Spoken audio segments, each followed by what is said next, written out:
It is only within the last few years that most people have stopped thinking of the West as a new land.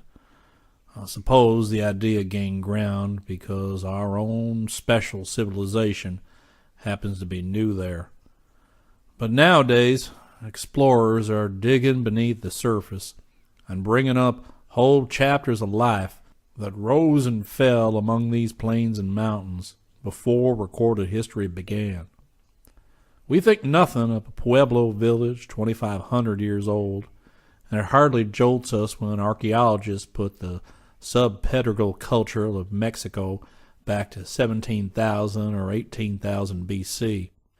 We hear rumors of still older things, of primitive man contemporaneous with extinct animals, and known today only through a few fragmentary bones and artifacts.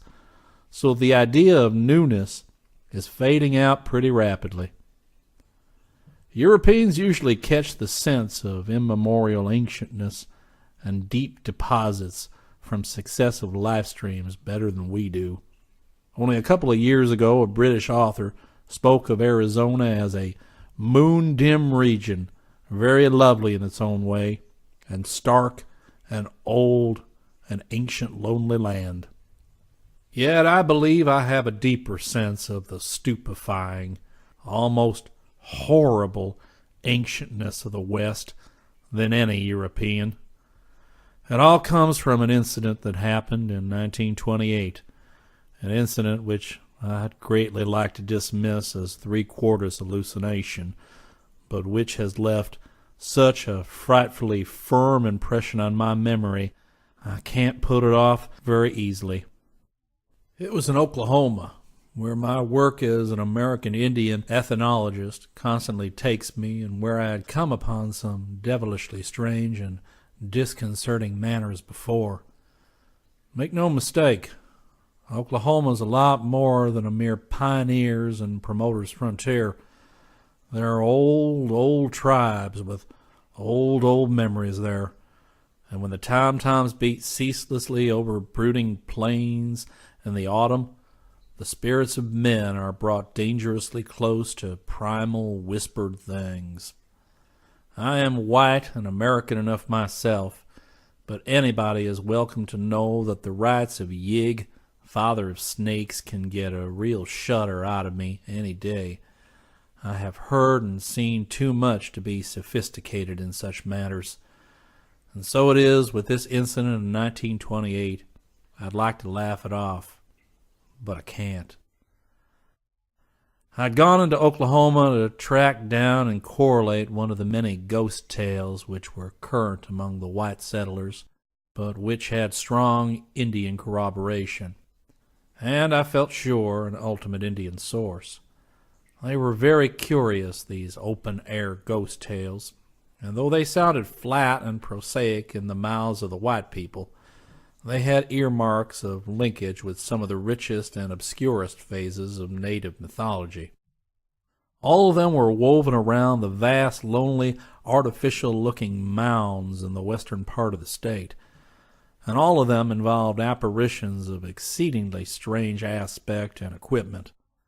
The commonest and among the oldest became famous in 1892 when a government marshal named John Willis went into the Mound region after horse thieves and came out with a wild yarn of nocturnal cavalry horses in the air between great armies of invisible specters, battles that involved the rush of hooves and feet, the thud of blows, the clank of metal on metal, the muffled cries of warriors, and the fall of human and equine bodies.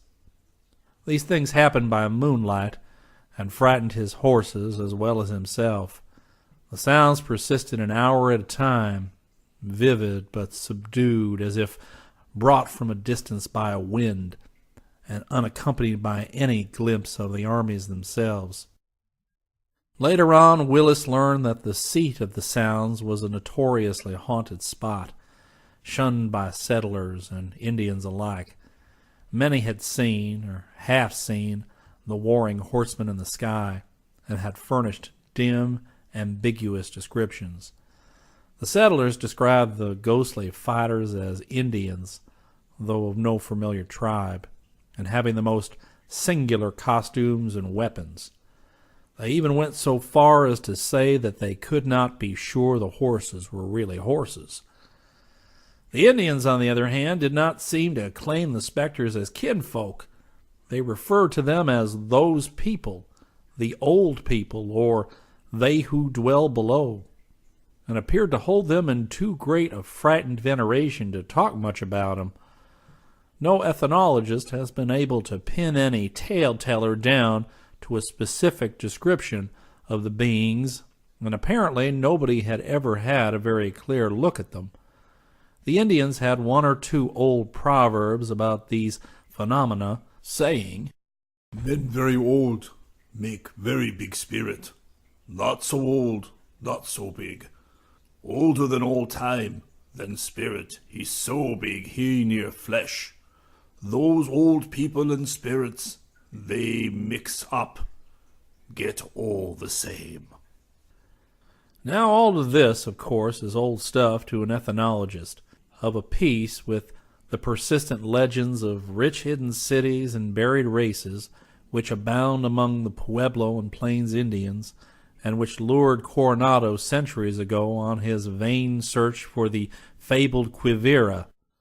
What took me into western Oklahoma was something far more definite and tangible, a local and distinctive tale which, though really old, was wholly new to the outside world of research, and which involved the first clear descriptions of the ghosts which it treated of.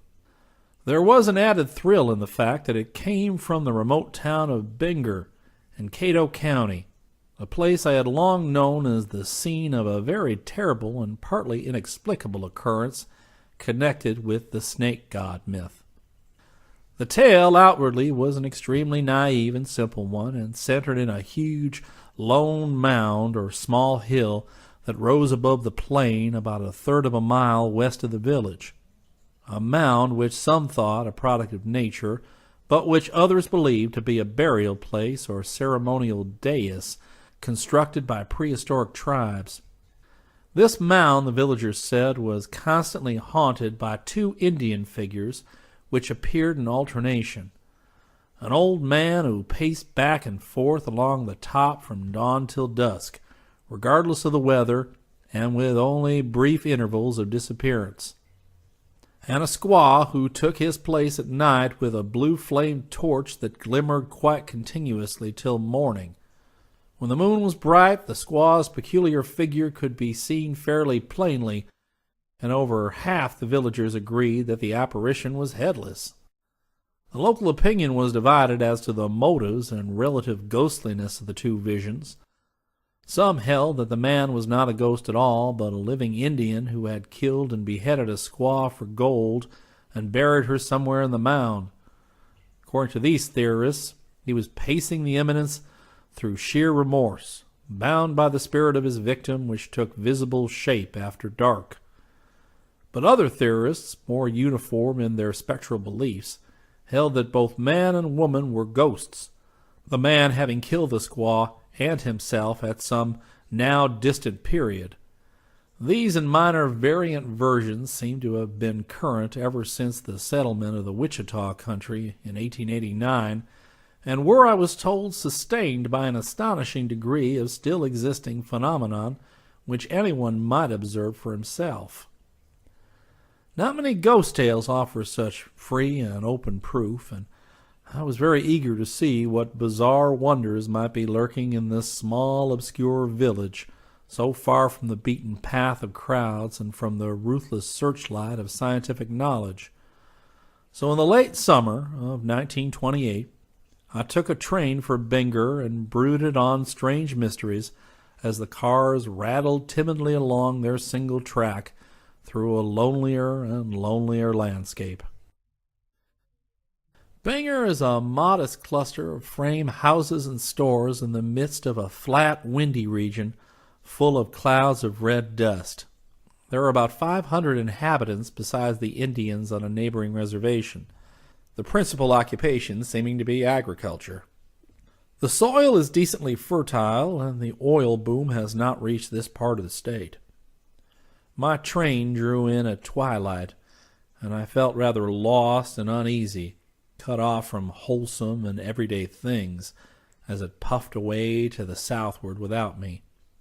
The station platform was filled with curious loafers, all of whom seemed eager to direct me when I asked for the man to whom I had letters of introduction. I was ushered along a commonplace main street whose rutted surface was red with the sandstone soil of the country, and finally delivered at the door of my prospective host. Those who had arranged things for me had done well, for Mr. Compton was a man of high intelligence and local responsibility, while his mother, who lived with him and was familiarly known as Grandma Compton, was one of the first pioneer generation and a veritable mine of anecdote and folklore. That evening the Comptons summed up for me all the legends current among the villagers, proving that the phenomenon I had come to study was indeed a baffling and important one. The ghosts, it seems, were accepted almost as a matter of course by everyone in Bingor. 2 generations had been born and grown up within sight of that queer, lone tumulus and its restless figures. The neighborhood of the Mound was naturally feared and shunned, so that the village and the farms had not spread toward it in all the 4 decades of settlement. Yet venturesome individuals had several times visited it. Some had come back to report that they saw no ghosts at all when they neared the dreaded hill, that somehow the lone sentinel had stepped out of sight before they reached the spot, leaving them free to climb the steep slope and explore the flat summit. There was nothing up there, they said, merely a rough expanse of underbrush. Where the Indian watcher could have vanished to, they had no idea. He must, they reflected, have descended the slope and somehow managed to escape unseen along the plain, although there was no convenient cover within sight. At any rate, there did not appear to be any opening into the mound, a conclusion which was reached after considerable exploration of the shrubbery and tall grass on all sides. In a few cases, some of the more sensitive searchers declared that they felt a sort of invisible restraining presence, but they could describe nothing more definitive than that.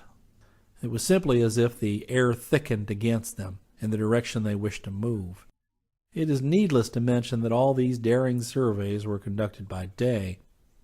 Nothing in the universe could have induced any human being, white or red, to approach that sinister elevation after dark. And indeed, no Indian would have thought of going near it, even in the brightest sunlight. But it was not from the tales of these sane, observant seekers that the chief terror of the ghost mound sprang. Indeed, had their experience been typical, the phenomenon would have bulked far less prominently in the local legendary. The most evil thing was the fact that many other seekers had come back strangely impaired in mind and body, or had not come back at all.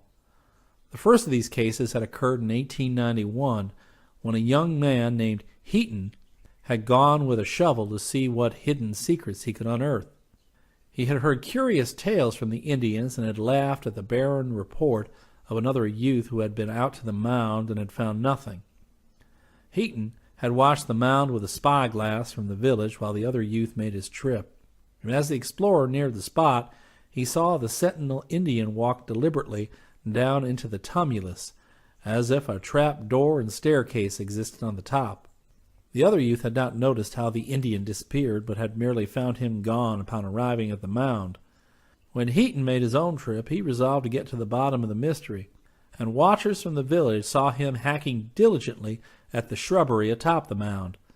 Then they saw his figure melt slowly into invisibility, not to reappear for long hours, till after the dusk drew on, and the torch of the headless squaw glimmered ghoulishly on the distant elevation. About 2 hours after nightfall, he staggered into the village minus his spade and other belongings, and burst into a shrieking monologue of disconnected ravings. He howled of shocking abysses and monsters, of terrible carvings and statues, of inhuman captors and grotesque tortures, and of other fantastic abnormalities too complex and chimerical even to remember. Old, old, old, he would moan over and over again. Great God, they're older than the earth, and came here from somewhere else. They know what you think, and make you know what they think. They're half man, half ghost. Cross the line, melt and take shape again, getting more and more so. Yet we're all descended from them in the beginning, children of Tolu, everything made of gold, monstrous animals, half human, dead slaves, madness, shub niggurath, white man. Oh my God, what they did to him. Heaton was the village idiot for about 8 years, after which he died in an epileptic fit. Since his ordeal, there had been 2 more cases of Mound madness and 8 of total disappearance. Immediately after Heaton's mad return, 3 desperate and determined men had gone out to the Lone Hill together, heavily armed and with spades and pickaxes. Watching villagers saw the Indian ghost melt away as the explorers drew near, and afterwards saw the men climb the mound and begin scouting around through the underbrush. All at once they faded into nothingness and were never seen again. One watcher, with an especially powerful telescope, thought he saw other forms dimly materialize beside the hapless men and drag them down into the mound. But this account remained uncorroborated. It is needless to say that no searching party went out after the lost ones, and that for many years the mound was wholly unvisited. Only when the incidents of 1891 were largely forgotten did anybody dare to think of further explorations. Then, about 1910, a fellow too young to recall the old horrors made a trip to the shunned spot and found nothing at all. By 1915, the acute dread and wild legendary of 91 had largely faded among the white people into the commonplace and unimaginative ghost tales. On the nearby reservations were old Indians who thought much and kept their own counsel. About this time, a second wave of active curiosity and adventuring developed, and several bold searchers made the trip to the mound and returned. Then came a trip of 2 Eastern visitors with spades and other apparatus, a pair of amateur archaeologists connected with a small college who had been making studies among the Indians. No one watched this trip from the village, but they never came back. The searching party that went out after them, among whom was my host Clyde Compton, found nothing whatsoever amiss at the mound. The next trip was a solitary venture of old Captain Lawton, a grizzled pioneer who had helped to open up the region in 1889, but who had never been there since. He had recalled the mound and its fascination all through the years, and being now in comfortable retirement, resolved to have a try at solving the ancient riddle. Long familiarity with Indian myth had given him ideas rather stranger than those of the simple villagers, and he had made preparations for some extensive delving. He ascended the mound on the morning of Thursday, May 11th, 1916, watched through spy-glasses by more than 20 people in the village and on the adjacent plain. His disappearance was very sudden and occurred as he was hacking at the shrubbery with a brush cutter. Nobody could say more than he was there one moment and absent the next. For over a week no tidings of him reached Bangor, and then, in the middle of the night, there dragged itself into the village the object about which dispute still rages. It said it was, or at least had been, Captain Lawton, but it was definitely younger by as much as 40 years than the old man who had climbed the mound. Its hair was jet black, and its face, now distorted with nameless fright, free from wrinkles. But it did remind Grandma Compton most uncannily of the captain as he had looked back in '89. Its feet were cut off neatly at the ankles, and the stumps were smoothly healed to an extent almost incredible if the being really were the man who had walked upright a week before. It babbled of incomprehensible things and kept repeating the name George Lawton, George E. Lawton, as if trying to reassure itself of its own identity. The things it babbled of, Grandma Compton thought, were curiously like the hallucinations of poor young Heaton back in '91, though there were minor differences. The blue light, muttered the object. always down there before there were any living things, older than the dinosaurs, always the same, only weaker, never death, brooding and brooding and brooding, the same, half man and half gas, the dead that walk and work. Oh, those beasts, those half-human unicorns. Houses and cities of gold, older than time, came down from the stars.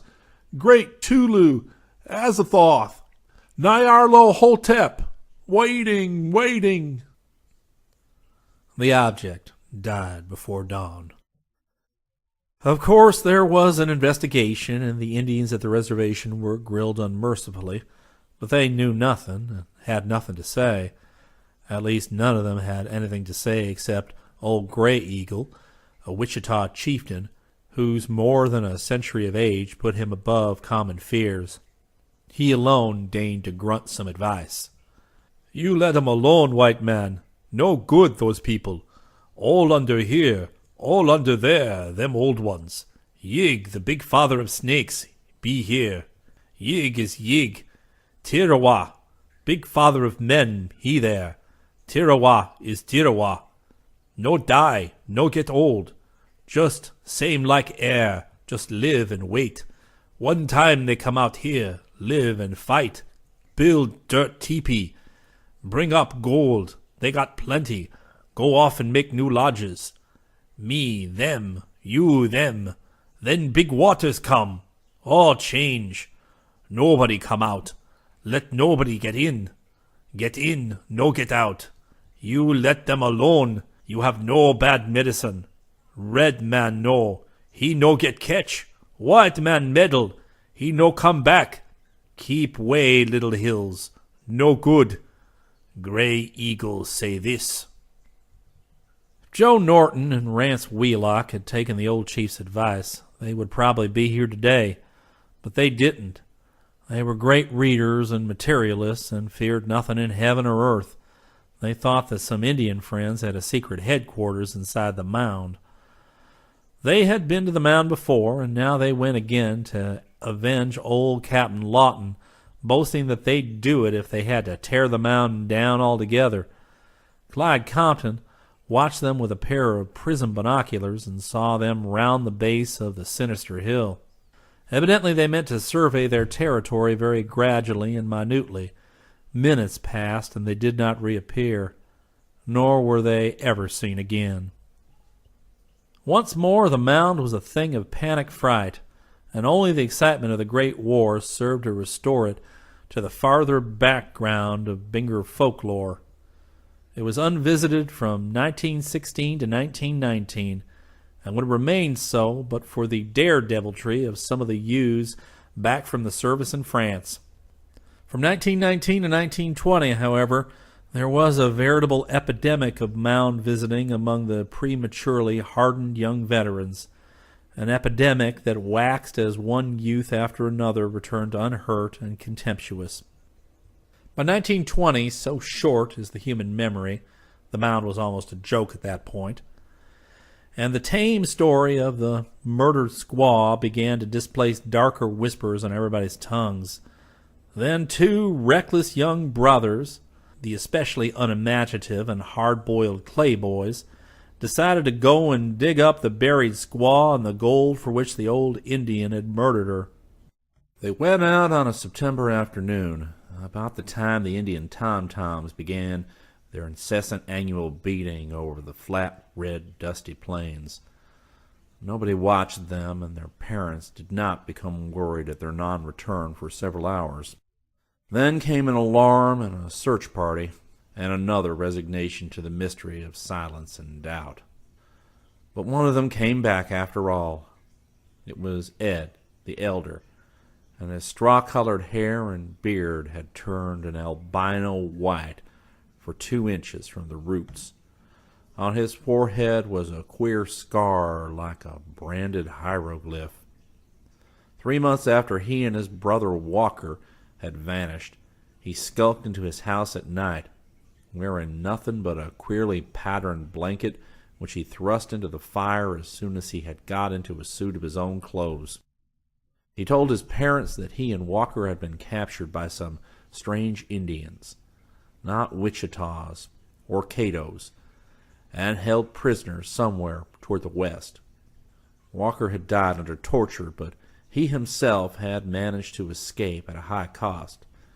The experience had been particularly terrible, and he could not talk about it just then. He had to rest anyway, and it would do no good to give an alarm and try to find and punish the Indians. They were not the sort that could be caught or punished, and it was especially important for the good of Binger, for the good of the world, that they not be pursued into their secret lair. As a matter of fact, they were not altogether what one could call real Indians. He would explain about that later. Meanwhile, he had to rest. Better not rouse the village with news of his return. He would go upstairs and sleep.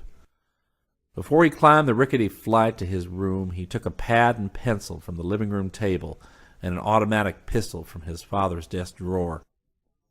3 hours later, the shot rang out. Ed Clay had put a bullet neatly through his temples with a pistol clutched in his left hand, leaving a sparsely written sheet of paper on the rickety table near his bed. He had, it later appeared, from the whittled pencil stub and stove full of charred paper, originally written much more, but had finally decided not to tell what he knew beyond vague hints. The surviving fragment was only a mad warning scrawled in a curiously backhanded script, the ravings of a mind obviously deranged by hardships, and it read thus, rather surprisingly for the utterance of one who had always been stolid and matter-of-fact. "For God's sake, never go near that mound. It is part of some kind of a world, so devilish and old it cannot be spoke about. Me and Walker went and was took into the thing, and just melted at times and made up again, and the whole world outside is helpless alongside of what they can do. They what live forever, young as they like, and you can't tell if they really men or just ghosts. And what they do can't be spoke about, and this is only one entrance. You can't tell how big the whole thing is. After what we seen, I don't want to live anymore. France was nothing beside this, and see that people always keep away. Oh, God, they would if they could see what poor Walker was like in the end. Yours truly, Ed Clay." At the autopsy, it was found that all of young Clay's organs were transposed from right to left within his body, as if he had been turned inside out. Whether they had always been so, no one could say at the time, but it was later learned from Army records that Ed had been perfectly normal when mustered out of the service in May 1919. Whether there was a mistake somewhere, or whether some unprecedented metamorphosis had indeed occurred, is still an unsettled question, as is also the origin of the hieroglyph-like scar on his forehead. That was the end of the explorations of the mound. In the 8 intervening years, no one had been near the place, and few indeed had even cared to level a spyglass at it. From time to time, people continued to glance nervously at the lone hill as it rose starkly from the plain against the western sky, and to shudder at the small dark speck that paraded by day and the glimmering will-o'-wisp that danced by night. The thing was accepted at face value as a mystery not to be probed, and by common consent the village shunned the subject. It was, after all, quite easy to avoid the hill, for space was unlimited in every direction, and community life always follows beaten trails. The mound side of the village was simply kept trailless, as if it had been water or swamp land or desert, and it is a curious commentary on the stolidity and imaginative sterility of the human animal that the whispers with which children and strangers were warned away from the mound quickly sank once more into the flat tale of a murderous Indian ghost and his squaw victim. Only the tribesmen on the reservation and thoughtful old-timers like Grandma Compton remember the overtones of unholy vistas and deep cosmic menace which clustered around the ravings of those who had come back changed and shattered. It was very late, and Grandma Compton had long since gone upstairs to bed when Clyde finished telling me this. I hardly knew what to think of the frightful puzzle, yet rebelled at any notion to conflict with sane materialism. What influence had brought madness or the impulse of flight and wandering to so many who had visited the mound? Though vastly impressed, I was spurred on rather than deterred. Surely I must get to the bottom of this matter, as well I might if I kept a cool head and an unbroken determination. Compton saw my mood and shook his head worriedly. Then he motioned me to follow him outdoors. We stepped from the frame house to the quiet side street or lane, and walked a few paces in the light of a waning August moon, to where the houses were thinner. The half-moon was still low and had not blotted many stars from the sky, so I could see not only the westering gleams of Altair and Vega, but the mystic shimmering of the Milky Way, as I looked out over the vast expanse of earth and sky in the direction that Compton pointed. Then, all at once, I saw a spark that was not a star, a bluish spark that moved and glimmered against the Milky Way near the horizon, and that seemed in a vague way more evil and malevolent than anything in the vault above. In another moment it was clear that this spark came from the top of a long distant rise in the outspread and faintly litten plain, and I turned to Compton with a question. "Yep," he answered. "It's the blue ghost light, and that is the mound. There's not a night in history that we haven't seen it, and not a living soul in Binger that would walk out over the plains toward it. It's bad business, young man, and if you're wise, you'll let it rest where it is. Better call your search off, son, and tackle some of the other Injun legends around here. Heaven knows, we've plenty to keep you busy." Chapter 2.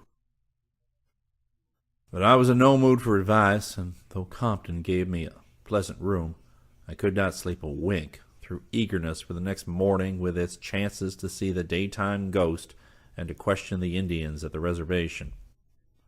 I meant to go about the whole thing slowly and thoroughly, equipping myself with all the available data, both white and red, before I commenced any actual archaeological investigations. I rose and dressed at dawn, and when I heard others stirring, I went downstairs. Compton was building the kitchen fire while his mother was busy in the pantry. When he saw me, he nodded, and after a moment invited me out into the glamorous young sunlight. I knew where we were going, and as we walked along the lane, I strained my eyes westward over the plains. There was the mound, far away and very curious in its aspect of artificial regularity. Must have been from 30 to 40 feet high and all of 100 yards from north to south as I looked at it. It was not as wide as that from east to west, Compton said, but had the contour of a rather thinnish ellipse. I knew had been safely out to it and back several times. As I looked at the rim silhouetted against the deep blue of the west, I tried to follow its minor irregularities, and became impressed with a sense of something moving upon it. My pulse mounted a bit feverishly, and I seized quickly on the high-powered binoculars which Compton had quietly offered me. Focusing them hastily, I saw at first only a tangle of underbrush on the distant mound's rim, and then something stalked into the field. It was unmistakably a human shape, and I knew at once that I was seeing the daytime Indian ghost. I did not wonder at the description, for surely the tall, lean, darkly robed being with the filletted black hair and seamed, coppery, expressionless, aquiline face looked more like an Indian than anything else in my previous experience.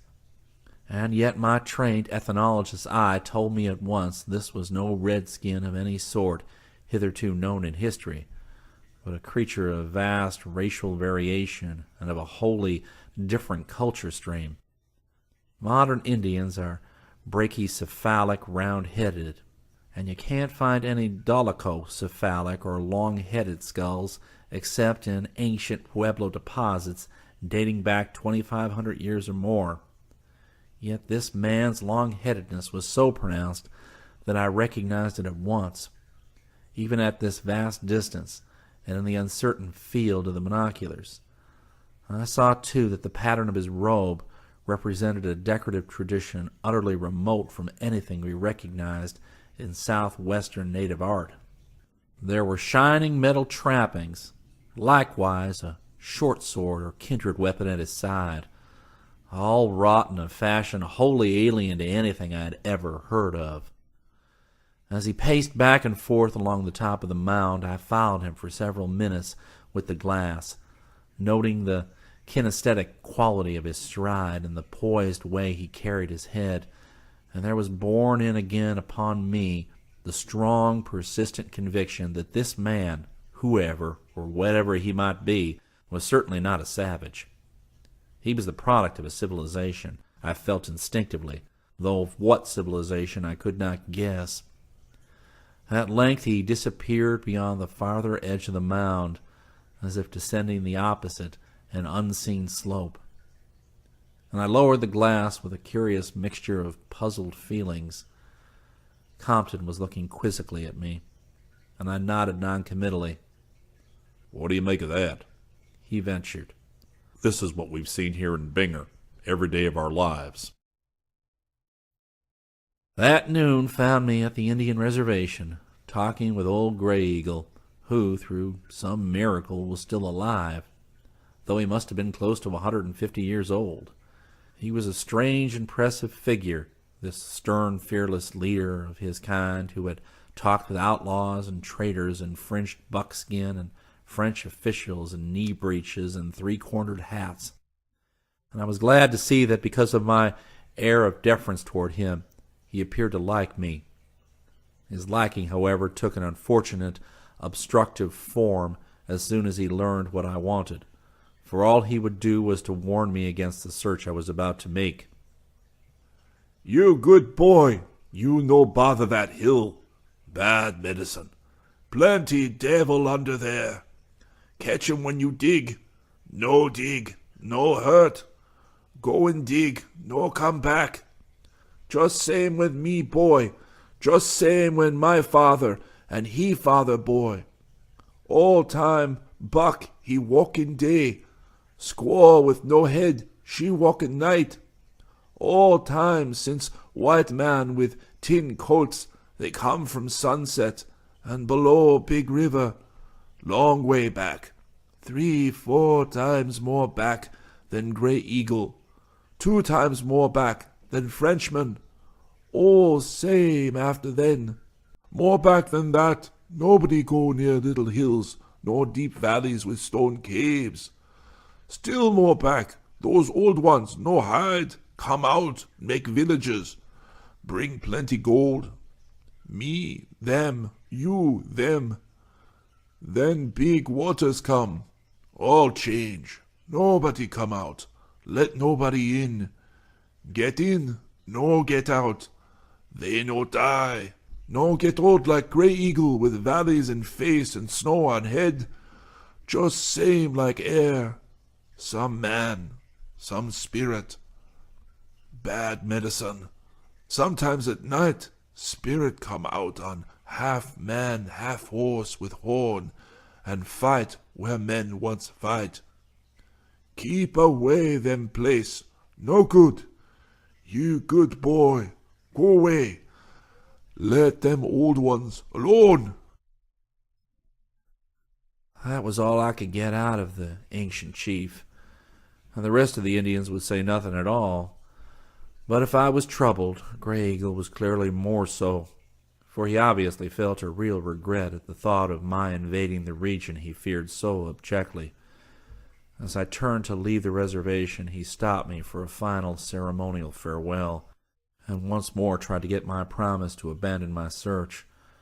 When he saw he could not, he produced something half timidly from a buckskin pouch he wore and extended it toward me very solemnly. It was a worn but finely minted metal disc, about 2 inches in diameter, oddly figured and perforated and suspended from a leathern cord. You no promise? Then Grey Eagle no can tell what get you. But if anything help 'em, this good medicine come from my father. He get from his father. He get from his father all the way back, close to Tirawa, all men's father. My father say, you keep way from those old ones. Keep way from little hills and valleys with stone caves. But if old ones, they come out to get you, then you show 'em this medicine. They know, they make him long way back. They look, then they no do such bad medicine maybe. But no one can tell. You just keep way, just the same. Then no good. No tell what they do. As he spoke, Grey Eagle was hanging the thing around my neck, and I saw it was a very curious object indeed. The more I looked at it, the more I marveled, for not only was its heavy, darkish luster and richly modeled substance an absolutely strange metal to me, but what was left of its design seemed to be a marvelously artistic and utterly unknown workmanship. One side, so far as I could see, had borne an exquisitely modeled serpent design, while the other had depicted a kind of octopus or other tentacled monster. There were some half-effaced hieroglyphs, too, of a kind which no archaeologist could identify or even place conjecturally. With Grey Eagle's permission, I later had expert historians, anthropologists, geologists, and chemists pass carefully upon the disk, but from them I obtained only a chorus of bafflement.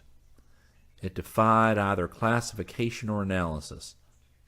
The chemists called it an amalgam of unknown metallic elements of some heavy atomic weight, and one geologist suggested that the substance must be of meteoric origin, shot from unknown gulfs of interstellar space. Whether it really saved my life or sanity or existence as a human being, I cannot attempt to say, but Grey Eagle is sure of it. He has it again now, and I wonder if it has any connection with his inordinate age. All his fathers who had it lived far beyond the century mark, perishing only in battle. Is it possible that Grey Eagle, if kept from accidents, will never die? But I'm ahead of my story. When I returned to the village, I tried to secure more Mound lore, but found only excited gossip and opposition.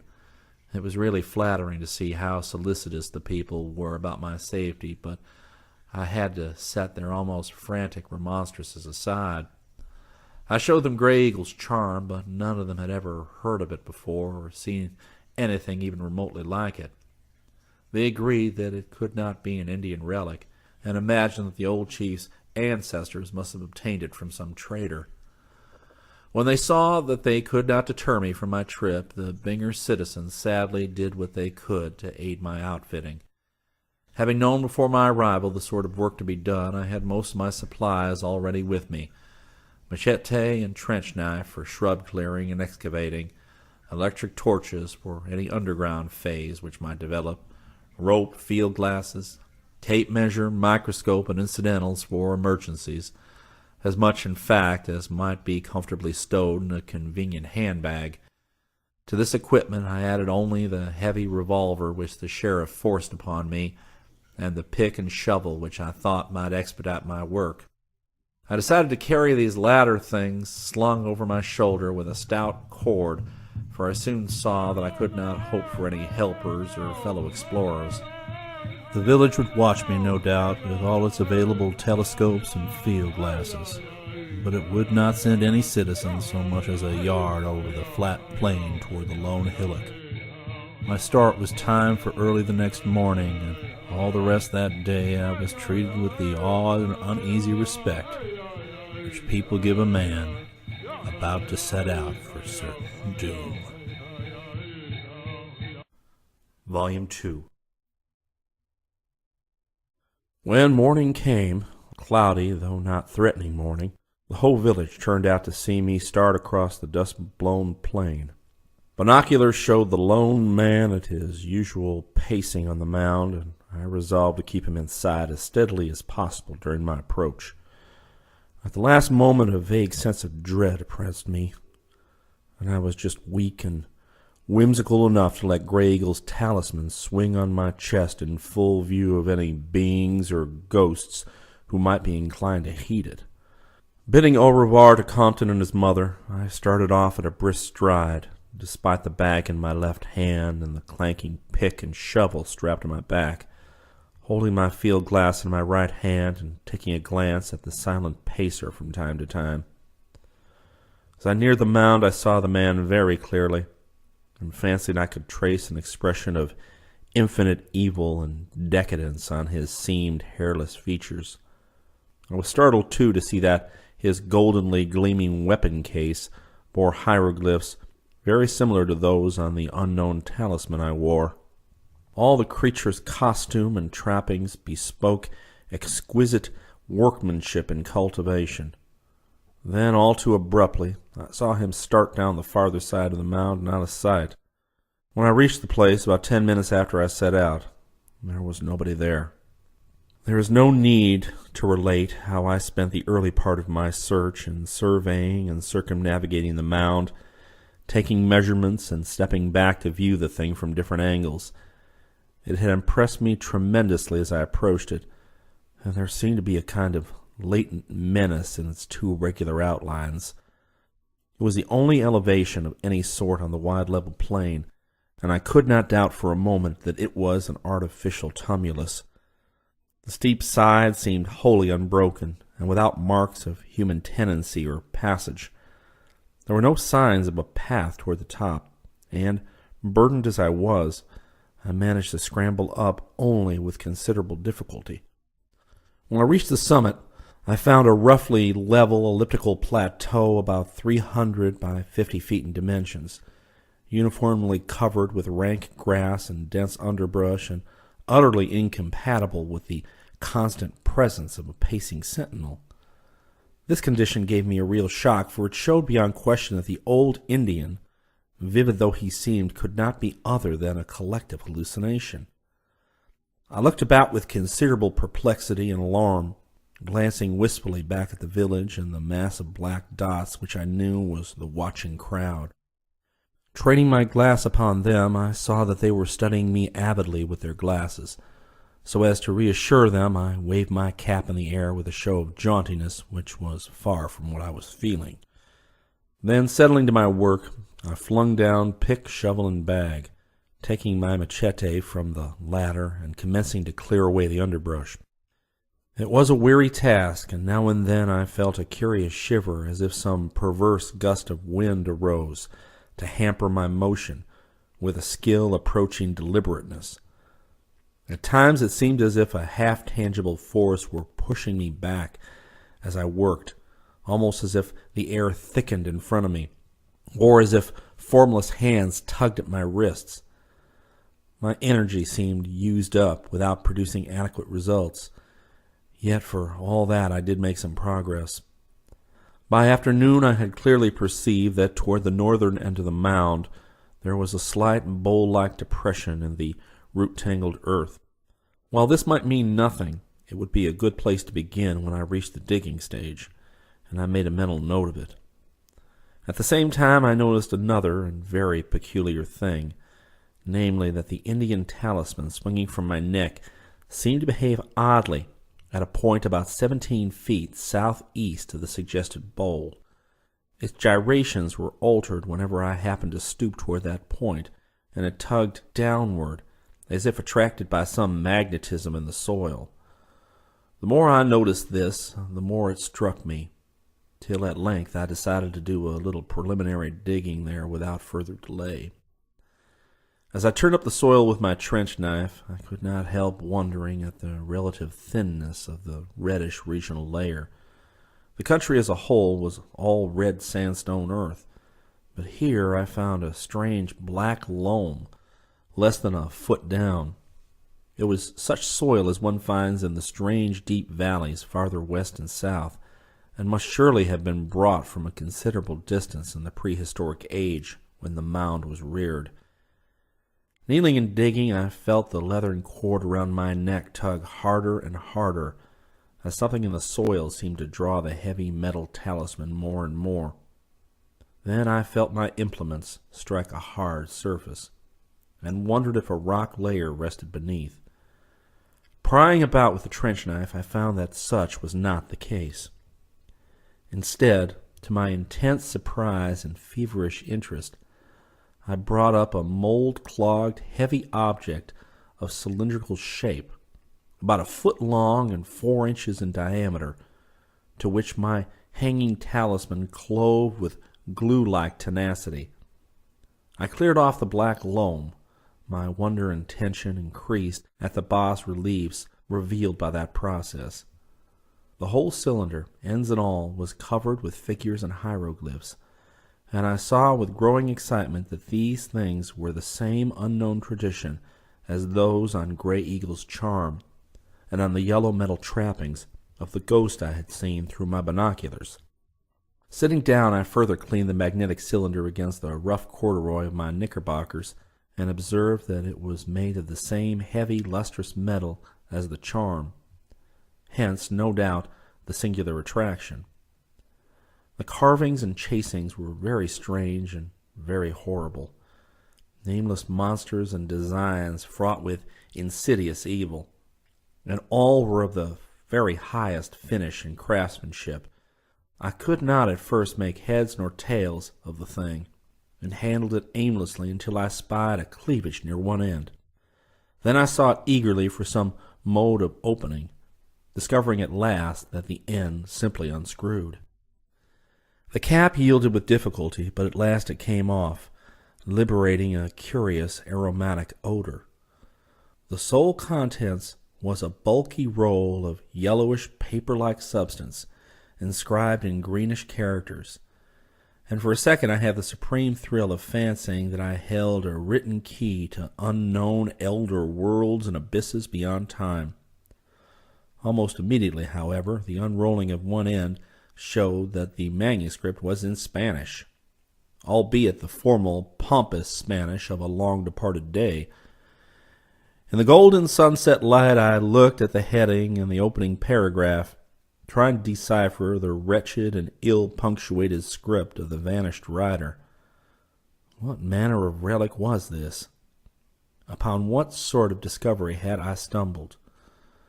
The first words set me in a new fury of excitement and curiosity, for instead of diverting me from my original quest, they startlingly confirmed me in that very effort.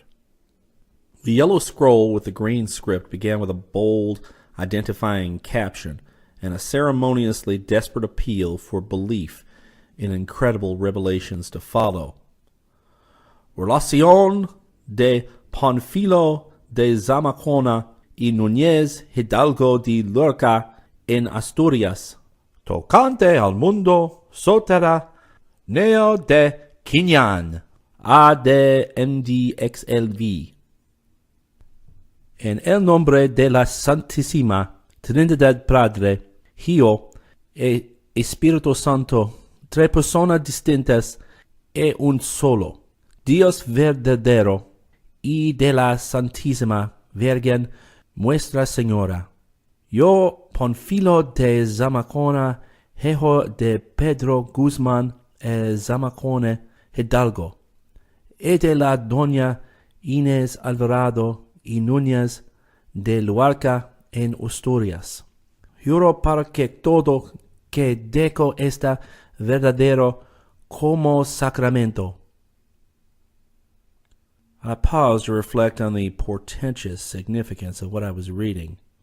The narrative of Panfilo de Zamacona y Núñez, gentleman of Luarca in Asturias, concerning the subterranean world of Quiñán, A.D. 1545. Here surely was too much for any mind to absorb all at once. A subterranean world? Again, that persistent idea of which filtered through all the Indian tales and through all the utterances of those who had come back from the Mound. And the date, 1545? What could this mean? In 1540, Coronado and his men had gone north from Mexico into the wilderness, but they hadn't turned back in 1542. My eye ran questingly down the open part of the scroll, and almost at once seized on the name Francisco Vasquez de Coronado. The writer of this thing clearly was one of Coronado's men, but what had he been doing in this remote realm 3 years after his party had gone back? I must read further, for another glance told me what was now unrolled was merely a summary of Coronado's northward march, differing in no essential way from the account known to history. It was only the waning light which checked me before I could unroll and read more, and in my impatient bafflement I almost forgot to be frightened at the onrush of night in this sinister place. Others, however, had not forgotten the lurking terror, for I heard a loud, distant hallooing from a knot of men who had gathered at the edge of town. Answering the hail, I restored the manuscript to its strange cylinder, to which the disc around my neck still clung, until I pried it off and packed it in my smaller implements for departure. Leaving the pick and shovel for the next day's work, I took up my handbag and scrambled down the steep side of the mound, and in another quarter hour was back in the village, explaining and exhibiting my curious find. As darkness drew on, I glanced back at the mound I had so lately left, and saw with a shudder that the faint bluish torch of the nocturnal squaw ghost had begun to glimmer. It was hard work waiting to get at the bygone Spaniard's narrative, but I knew I must have quiet and leisure for a good translation, so reluctantly saved the task for the later hours of the night. Promising the townfolk a clear account of my findings in the morning, and giving them an ample opportunity to examine the bizarre and provocative cylinder, I accompanied Clyde Compton home and ascended to my room for the translating process as soon as I possibly could. My host and his mother were intensely eager to hear the tale, but I thought they had better wait till I could thoroughly absorb the text myself and give them the gist concisely and unerringly. Opening my handbag in the light of a single electric bulb, I again took out the cylinder and noted the instant magnetism which pulled the Indian talisman to its carven surface. The designs glimmered evilly on the richly lustrous and unknown metal, and I could not help shivering as I studied the abnormal and blasphemous forms that leered at me with such exquisite workmanship. I wish now that I had carefully photographed all these designs, though perhaps it's just as well I didn't. Of one thing I am really glad, and that is that I could not identify the squatting octopus-headed thing which dominated most of the ornate cartouches, and which the manuscript called Tolu. Recently I have associated it, and the legends in the manuscript connected with it, with some new-found folklore of monstrous and unmentioned Cthulhu, a horror which seeped down from the stars while the young earth was still half-formed, and had I known of the connection then, I could not have stayed in the same room with the thing. The secondary motif, a semi-anthropomorphic serpent, I did quite readily place as a prototype of the Yig, Quetzalcoatl, and Kukulkan conceptions. Before opening the cylinder, I tested its magnetic powers on metals other than that of Grey Eagle's disc, but found that no attraction existed. It was no common magnetism which pervaded this morbid fragment of unknown worlds and linked it to its kind. At last I took out the manuscript and began translating, jotting down a synoptic outline in English as I went, and now and then regretting the absence of a Spanish dictionary when I came upon some especially obscure or archaic word or construction. There was a sense of ineffable strangeness in thus being thrown back nearly 4 centuries in the midst of my continuous quest, thrown back to a year when my own forebears were settled, home-keeping gentlemen of Somerset and Devon under Henry VIII, with never a thought of the adventure that was to take their blood to Virginia and the New World. The sense of a throwback was all the stronger because I felt instinctively that the common problem of the Spaniard and myself was one of such abysmal timelessness, of such unholy and unearthly eternity that the scant 400 years between us bulked as nothing in comparison. It took no more than a single look at that monstrous and insidious cylinder to make me realize the dizzying gulfs that yawned between all men of the known earth and the primal mysteries that it represented. Before that gulf, Panfilo de Zamacona and I stood side by side, just as Aristotle and I, or Cheops and I, might have stood. Chapter 3. Of his youth in Laraca, a small placid port on the Bay of Biscay, Zamacona told little. He had been a wild and younger son and had come to New Spain in 1532 when only 20 years old. Sensitively imaginative, he had listened spellbound to the floating rumors of rich cities and unknown worlds to the north, and especially to the tale of the Franciscan friar Marcos de Niza, who came back from a trip in 1539 with glowing accounts of fabulous Cibola and its great walled towns with terraced stone houses. Hearing of Coronado's contemplated expedition in search of these wonders, and of the greater wonders whispered to lie beyond them in the land of the buffaloes, young Zamacona managed to join the picked party of 300 and started north with the rest in 1540. History knows the story of that expedition, how Cibola was found to be merely the squalid Pueblo village of Zuni, and how de Niza was sent back to Mexico in disgrace for his florid exaggerations. How Coronado first saw the Grand Canyon, and how at Cuchilla on the Pecos he heard from the Indian called El Turco of the rich and mysterious land of Quivira, far to the northeast, where gold, silver, and buffaloes abounded, and where there flowed a river 2 leagues wide. Zamacona told briefly of the winter camp at Tehuez on the Pecos and of the northward start in April, when the native guide proved false and led the party astray amidst a land of prairie dogs, salt pools, and roving bison-hunting tribes. When Coronado dismissed his larger force and made his final 42-day march with a very small and select detachment, Zamacona managed to be included in the advancing party. He spoke of the fertile country and of the great ravines with trees visible only from the edge of their steep banks, and of how all the men lived solely on buffalo meat. And then came mention of the expedition's farthest limit, of the presumable but disappointing land of Quivira with its villages of grass houses, its brooks and rivers, its good black soil, its plums, nuts, grapes, and mulberries, and its maize-growing and copper-using Indians. The execution of El Turco, the false native guide, was casually touched upon, and there was a mention of the cross which Coronado raised on the bank of a great river in the autumn of 1541, a cross bearing the inscription, "Thus far came the great general Francisco Vasquez de Coronado." This supposed Quivira lay about the 40th parallel of north latitude, and I see that quite lately the New York archaeologist Dr. Hodge has identified it with the course of the Arkansas River through Barton and Rice counties, Kansas.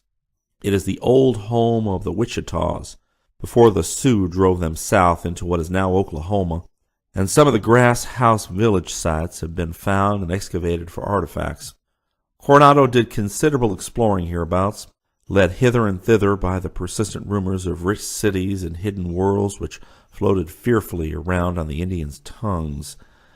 These northerly natives seemed more afraid and reluctant to talk about the rumored cities and worlds than the Mexican Indians had been, and yet at the same time seemed as if they could reveal a good deal more than the Mexicans had they been willing or dared to do so. Their vagueness exasperated the Spanish leader, and after many disappointing searches, he began to be very severe toward those who brought him stories. Zamacona, more patient than Coronado, found the tales especially interesting, and learned enough of the local speech to hold long conversations with a young buck named Charging Buffalo, whose curiosity had led him into much stranger places than any of his fellow tribesmen had dared to penetrate. It was Charging Buffalo who told Zamakona of the queer stone doorways, gates, or cave mouths at the bottom of some of those deep, steep wooded ravines which the party had noticed on the northward march. These openings, he said, were mostly concealed by shrubbery, and few had entered them for untold eons. Those who went to where they led never returned, or in a few cases returned mad or curiously maimed. But all this was legend, for nobody was known to have gone more than a limited distance inside any of them, within the memory of the grandfathers of the oldest living men. Charging Buffalo himself had probably been farther than anyone else, and he had seen enough to curb both his curiosity and his greed for the rumored gold below. Beyond the aperture he had entered, there was a long passage running crazily up and down and round about, and covered with frightful carvings of monsters and horrors that no man had ever seen. At last, after untold miles of windings and descents, there was a glow of terrible blue light, and the passage opened upon a shocking nether world. About this the Indian would say no more, for he had seen something that had sent him back in haste. But the golden cities must be somewhere down there, he added, and perhaps a white man with the magic of the thunderstick might succeed in getting them. He would not tell the big chief Coronado what he knew, for Coronado would not listen to Indian talk any more. Yes, he could show Zamakona the way if the white man would leave the party and accept his guidance, but he would not go inside the opening with the white man. It was bad in there. The place was about 5 days' march to the south, near the region of the great mounds. These mounds had something to do with the evil world down there. They were probably ancient closed-up passages to it, for once the old ones below had had colonies on the surface and had traded with men everywhere, even in the lands that had sunk under the big waters. It was when these lands had sunk that the old ones closed themselves up below and refused to deal with surface people. The refugees from the sinking places had told them that the gods of outer earth were against men, and that no men could survive on the outer earth unless they were demons in league with the evil gods. That's why they shut out all surface folk and did fearful things to any who ventured down where they dwelt. There had been sentries once at the various openings, but after ages they were no longer needed. Not many people cared to talk about the hidden old ones, and the legends about them would probably have died out but for certain ghostly reminders of their presence now and then. It seemed that the infinite ancientness of these creatures had brought them strangely near to the borderline of spirit, so that their ghostly emanations were more commonly frequent and vivid. Accordingly, the region of the great mounds was often convulsed with spectral nocturnal battles, reflecting those which had been fought in the days before the openings were closed. The old ones themselves were half ghost indeed. It was said that they no longer grew old or reproduced their kind, but flickered eternally in a state between flesh and spirit. The change was not complete, though, for they had to breathe. It was because the underground world needed air that the openings in the deep valleys were not blocked up as the mound openings on the plains had been. These openings, Charging Buffalo added, were probably based on natural fissures in the earth. It was whispered that the old ones had come down from the stars to the world when it was very young, and had gone inside to build their cities of solid gold because the surface was not then fit to live on. They were the ancestors of all men, yet none could guess from what star or what place beyond the stars they came. Their hidden cities were still full of gold and silver, but men had better let them alone, lest protected by very strong magic. They had frightful beasts with a faint strain of human blood, on which they rode and which they employed for other purposes. The things, so people hinted, were carnivorous, and like their masters, preferred human flesh, so that although the old ones themselves did not breed, they had a sort of half-human slave class, which also served to nourish the human and animal population. This had been very oddly recruited, and was supplemented by a second slave class of reanimated corpses. The old ones knew how to make a corpse into an automaton which would last almost indefinitely and perform any sort of work when directed by streams of thought. Charging Buffalo said that the people had all come to talk by means of thought only, speech having been found crude and needless. except for religious devotions and emotional expression, as eons of discovery and study rolled by. They worshipped Yig, the great father of serpents, and Tolu, the octopus-headed entity that had brought them down from the stars, appeasing both of these hideous monstrosities by means of human sacrifices, offered up in a very curious manner which Charging Buffalo did not care to describe. Zamacona was held spellbound by the Indian's tale, and at once resolved to accept his guidance to the cryptic doorway in the ravine. He did not believe the accounts of strange ways attributed by legend to the hidden people, for the experiences of the party had been such as to disillusion one regarding native myths of unknown lands. But he did feel that some sufficiently marvelous field of riches and adventure must indeed lie beyond the weirdly carved passages in the earth. At first he thought of persuading Charging Buffalo to tell his story to Coronado, offering to shield him against any effects of the leader's testy skepticism. But later he decided that a lone adventure would be better. If he had no aid, he would not have to share anything he found, but might perhaps become a great discoverer and owner of fabulous riches himself. Success would make him a greater figure than Coronado, perhaps, a greater figure than anyone else in New Spain, including even the mighty viceroy Don Antonio de Mendoza. On October 7th, 1541, at an hour close to midnight, Zamacona stole out of the Spanish camp near the Grass House village and met Charging Buffalo for the long southward journey. He traveled as lightly as possible and did not wear his heavy helmet and breastplate. Of the details of the trip, the manuscript told very little, but Zamacona records his arrival at the great ravine on October 13th. The descent of the thickly wooded slope took no great time, and though the Indian had trouble in locating the shrubbery-hidden stone door again amidst the twilight of that deep gorge, the place was finally found. It was a very small aperture, as doorways go, formed of monolithic sandstone jambs and lintel, and bearing signs of nearly effaced and now undecipherable carvings. Its height was perhaps 7 feet, and its width not more than 4. There were drilled places in the jambs which argued the bygone presence of a hinged door or gate, but all other traces of such a thing had long since vanished. At the sight of this black gulf, Charging Buffalo displayed considerable fear and threw down his pack of supplies with signs of haste. He had provided Zamacona with a good stock of resinous torches and provisions, and had guided him honestly and well, but he refused to share in the venture that lay ahead. Zamacona gave him the trinkets he had kept for such an occasion, and obtained his promise to return to the region in a month, afterwards showing the way southward to the Pecos Pueblo villages. A prominent rock on the plain above them was chosen as a meeting place, the one arriving first to pitch camp until the other should arrive. In the manuscript, Zamacona expressed a wistful wonder as to the Indian's length of waiting at the rendezvous, for he himself would never keep that tryst. At the last moment, Charging Buffalo tried to dissuade him from his plunge into the darkness, but soon found it was futile, and gestured a stoical farewell. Before lighting his first torch and entering the opening with his ponderous pack, the Spaniard watched the lean form of the Indian scrambling hastily and rather relievedly upward among the trees. It was the cutting of his last link with the world, though he did not know that he was never to see a human being, in the accepted sense of that term, again.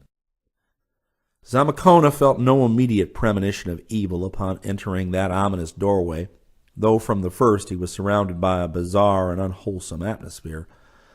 The passage, slightly taller and wider than the aperture, was for many yards a level tunnel of cyclopean masonry, with heavily worn flagstones underfoot and grotesquely carved granite and sandstone blocks in sides and ceiling.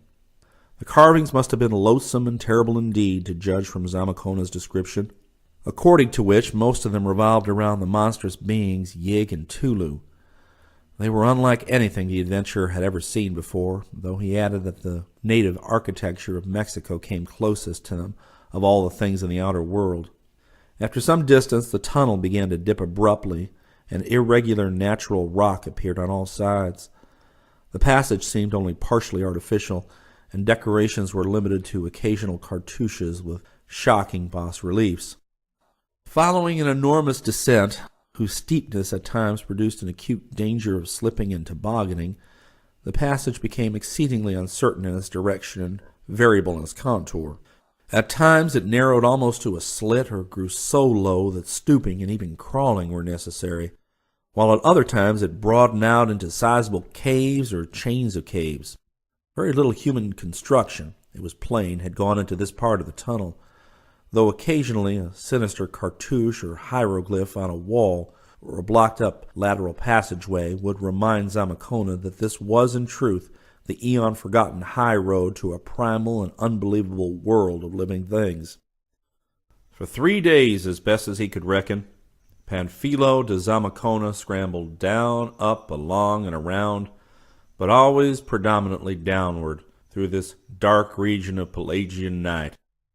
Once in a while he heard some secret being of darkness patter or flap out of his way, and on just one occasion he half glimpsed a great bleached thing that sent him trembling. The quality of the air was mostly very tolerable, though fetid zones were now and then met with, while one great cavern of stalactites and stalagmites afforded a depressing dampness. This latter, when Charging Buffalo had come upon it, had quite seriously barred the way, since the limestone deposits of ages had built fresh pillars in the path of the primordial abyss denizens. The Indian, however, had broken through these, so that Zamacona did not find his course impeded. It was an unconscious comfort to him to reflect that someone else from the outside world had been there before, and the Indian's careful descriptions had removed the element of surprise and unexpectedness. More so, Charging Buffalo's knowledge of the tunnel had led him to provide so good a torch supply for the journey in and out that there would be no danger of becoming stranded in the darkness. Zamacona camped twice, building a fire whose smoke seemed well taken care of by the natural ventilation. At what he considered the end of the 3rd day, though his cocksure guesswork chronology is not at any time to be given the easy faith that he gave it, Zamacona encountered the prodigious descent and subsequent prodigious climb which Charging Buffalo had described as the tunnel's last phase. As at certain earlier points, marks of artificial improvement were here discernible, and several times the steep gradient was eased by a flight of rough-hewn steps. The torch showed more and more of the monstrous carvings on the walls, and finally the resinous flare seemed mixed with a fainter and more diffusive light as Zamacona climbed up and up after the last downward stairway. At length the ascent ceased, and a level passage of artificial masonry with dark basaltic blocks led straight ahead. There was no need for the torch now, for all the air was glowing with a bluish, quasi-electric radiance that flickered like an aura. It was a strange light of the inner world that the Indian had described, and in another moment Zamacona emerged from the tunnel upon a bleak rocky hillside, which climbed above him to a seething impenetrable sky of bluish coruscations, and descended dizzily below him to an apparently illimitable plain shrouded in bluish mist. He had come to the unknown world at last, and from his manuscript it is clear that he viewed the formless landscape as proudly and exaltedly as ever his fellow countryman Balboa viewed the newfound Pacific from that unforgettable peak in Darien.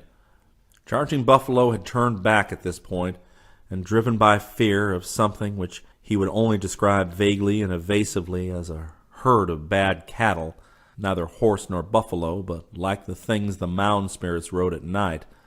But Zamacona could not be deterred by any such trifle. Instead of fear, a strange sense of glory filled him, for he had imagination enough to know what it meant to stand alone in an inexplicable nether world whose existence no other white man suspected. The soil of the great hill that surged upward behind him and spread steeply downward below him was dark gray, rock-strewn, without vegetation, and probably basaltic in origin, with an unearthly cast which made him feel like an intruder on an alien planet. The vast distant plain, thousands of feet below, had no features he could distinguish. especially since it appeared to be largely veiled in a curling bluish vapor. But more than hill or plain or cloud, the bluely luminous, coruscating sky impressed the adventurer with a sense of supreme wonder and mystery. What created this sky within a world he could not tell, though he knew of the northern lights, and had even seen them once or twice. He concluded that this subterraneous light was something vaguely akin to the aurora, a view which moderns may well endorse, though it seems likely that certain phenomena of radioactivity may also enter in. At Zamacona's back, the mouth of the tunnel he had traversed yawned darkly, defined by a stone doorway very like the one he had entered in the world above, save that it was of grayish-black basalt instead of red sandstone. There were hideous sculptures, still in good preservation, and perhaps corresponding to those on the outer portal, which time had largely weathered away. The absence of weathering here argued a dry, temperate climate. Indeed, the Spaniard already began to note the delightfully spring-like stability of the temperature which marks the air of the North's interior. On the stone jambs were works proclaiming the bygone presence of hinges, but of any actual door or gate there was no trace remaining. Seating himself for a rest and thought, Zamacona lightened his pack by removing an amount of food and torches sufficient to take him back through the tunnel. These he proceeded to cache at the opening, under a cairn hastily formed of the rock fragments which everywhere lay about. Then, readjusting his lightened pack, he commenced his descent toward the distant plain, preparing to invade a region which no living thing of outer earth had penetrated in a century or more, which no white man had ever penetrated, and from which, if legend were to be believed, no organic creature had ever returned sane. Zamacona strode briskly along down the steep, interminable slope, his progress checked at times by the bad walking that came from loose rock fragments or by the excessive precipitousness of the grade. The distance of the mist-shrouded plain must have been enormous, for many hours' walking brought him apparently no closer to it than he had been before. Behind him was always the great hill stretching upward into a bright aerial sea of bluish coruscations. Silence was universal, so that his own footsteps and the fall of stones that he dislodged struck on his ears with startling distinctness. It was at what he regarded as about noon that he first saw the abnormal footprints, which set him to thinking of Charging Buffalo's terrible hints, precipitate flight, and strangely abiding terror. The rock-strewn nature of the soil gave few opportunities for tracks of any kind, but at one point a rather level interval had caused the loose detritus to accumulate in a ridge, leaving a considerable area of dark gray loam absolutely bare. Here, in a rambling confusion, indicating a large herd aimlessly wandering, Zamacona found the abnormal prints. It is to be regretted that he could not describe them more exactly, but the manuscript displayed far more vague fear than accurate observation. Just what it was that so frightened the Spaniard can only be inferred from his later hints regarding the beasts. He referred to the prints as not hooves, not hands, nor feet, nor precisely paws, nor so large as to cause alarm on that account. Just why or how long ago the things had been there was not easy to guess. There was no vegetation visible, hence grazing was out of the question. But of course, if the beasts were carnivorous, they might well have been hunting smaller animals whose tracks their own would tend to obliterate. Glancing backwards from this plateau to the heights above, Zamacona thought he detected traces of a great winding road which had once led from the tunnel downwards to the plain. One could get the impression of this former highway only from a broad panoramic view, since a trickle of loose rock fragments had long ago obscured it. But the adventurer felt none the less certain that it existed. It had not probably been an elaborately paved trunk route, for the small tunnel it reached seemed scarcely like a main avenue to the outer world. In choosing a straight path of descent, Zamacona had not followed its curving course, though he must have crossed it once or twice. With his attention now called to it, he looked ahead to see if he could trace it downward toward the plain, and this he finally thought he could do. He resolved to investigate its surface when next he crossed it, and perhaps to pursue its line for the rest of the way if he could distinguish it. Having resumed his journey, Zamakona came some time later upon what he thought was a bend in the ancient road. There were signs of grading and some primal attempt at rock surfacing, but not enough was left to make the route worth following. While rummaging about in the soil with his sword, the Spaniard turned up something that glittered in the eternal blue daylight, and was thrilled to behold a kind of coin or medal of a dark, unknown lustrous metal, with hideous designs on each side. It was utterly and bafflingly alien to him, and from his description I have no doubt it was a duplicate of the talisman given to me by Grey Eagle almost 4 centuries afterwards. Pocketing it after a long and curious examination, he strode onward, finally pitching camp at an hour which he guessed to be the evening in the outer world. The next day Zamakona rose early and resumed his descent through this blue-litten world of mist and desolation and preternatural silence. As he advanced, he at last became able to distinguish a few objects on the distant plain below.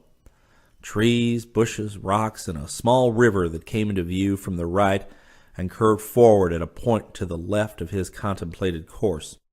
This river seemed to be spanned by a bridge connected with the descending roadway, and with care the explorer could trace the route of the road beyond it in a straight line over the plain. Finally, he even thought he could detect towns scattered along the rectilinear ribbon, towns whose left-hand edges reached the river and sometimes crossed it. Where such crossings occurred, he saw as he descended, there were always signs of bridges, either ruined or surviving. He was now in the midst of sparse grassy vegetation and saw that below him the growth became thicker and thicker. The road was easier to define now, since its surface discouraged the grass which the looser soil supported. Rock fragments were less frequent, and the barren, upward vista behind him looked bleak and forbidding in contrast to his present milieu. It was on this day that he saw the blurred mass moving over the distant plain.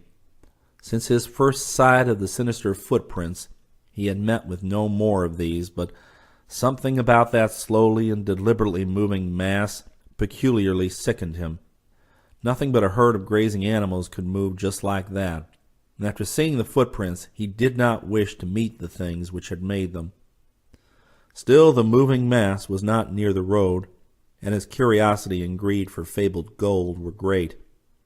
Besides, who could really judge things from vague, jumbled footprints or from the panic-twisted hints of an ignorant Indian? And straining his eyes to view the moving mass, Zamakona became aware of several other interesting things. One was that certain parts of the now unmistakable towns glittered oddly in the misty blue light. Another was that besides the towns, several similarly glittering structures of a more isolated sort were scattered here and there along the road and over the plain.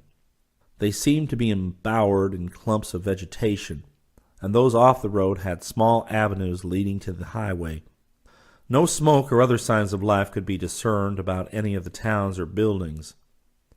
Finally, Zamakona saw that the plain was not infinite in extent, though the half-concealing blue mists had hitherto made it seem so. It was bounded in the remote distance by a range of low hills toward a gap in which the river and roadway seemed to lead. All this, especially the glittering of certain pinnacles in the towns, had become very vivid when Zamakona pitched his second camp amidst the endless blue day. He likewise noticed the flocks of high-soaring birds whose nature he could not clearly make out. The next afternoon, to use the language of the outer world as the manuscript did at all times, Zamakona reached the silent plain and crossed the soundless, slow-running river on a curiously carved and fairly well-preserved bridge of black basalt. The water was clear and contained large fishes of a wholly strange aspect. The roadway was now paved and somewhat overgrown with weeds and creeping vines, and its course was occasionally outlined by small pillars bearing obscure symbols.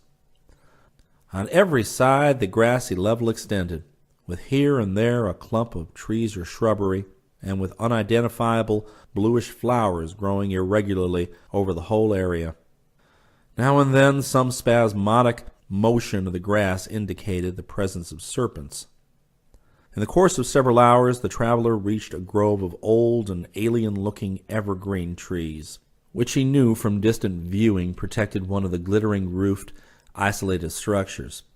Amidst the encroaching vegetation, he saw the hideously sculptured pylons of a stone gateway leading off the road, and was presently forcing his way through briars above a moss-crusted, tessellated walk lined with huge trees and low monolithic pillars. At last, in this hushed green twilight, he saw the crumbling and ineffably ancient facade of a building. A temple, he had no doubt. It was a mass of nauseous bas-reliefs depicting scenes and beings and objects and ceremonies which could certainly have no place on this or any sane planet. In hinting of these things, Zamacona displays for the first time that shocked and pious hesitancy which impairs the informative value of the rest of his manuscript. We cannot help regretting that the Catholic ardor of Renaissance Spain had so thoroughly permeated his thought and feeling. The door of the place stood wide open, and absolute darkness filled the windowless interior.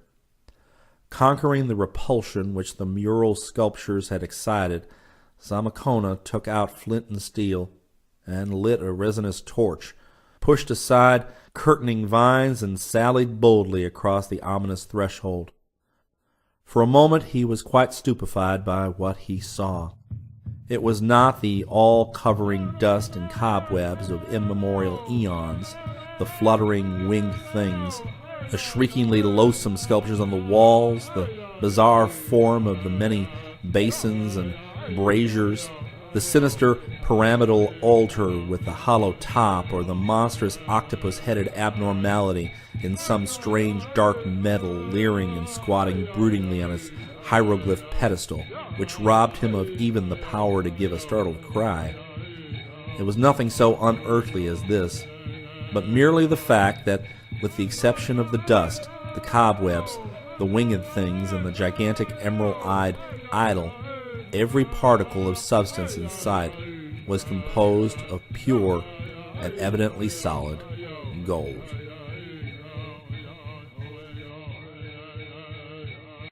Volume 3.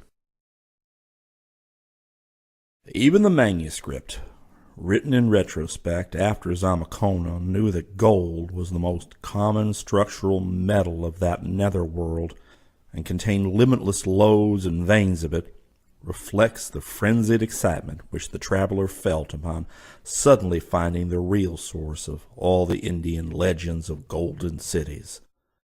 For a time the power of detailed observation left him, but in the end his faculties were recalled by a peculiar tugging sensation in the pocket of his doublet. Tracing the feeling, he realized that the disk of strange metal he had found in the abandoned road was being attracted strongly by the vast octopus-headed, emerald-eyed idol on the pedestal, which he saw now to be composed of the same unknown exotic metal. He was later to learn that this strange magnetic substance, as alien to the inner world as it was to the outer world of men, is the one precious metal of the blue lighted abyss.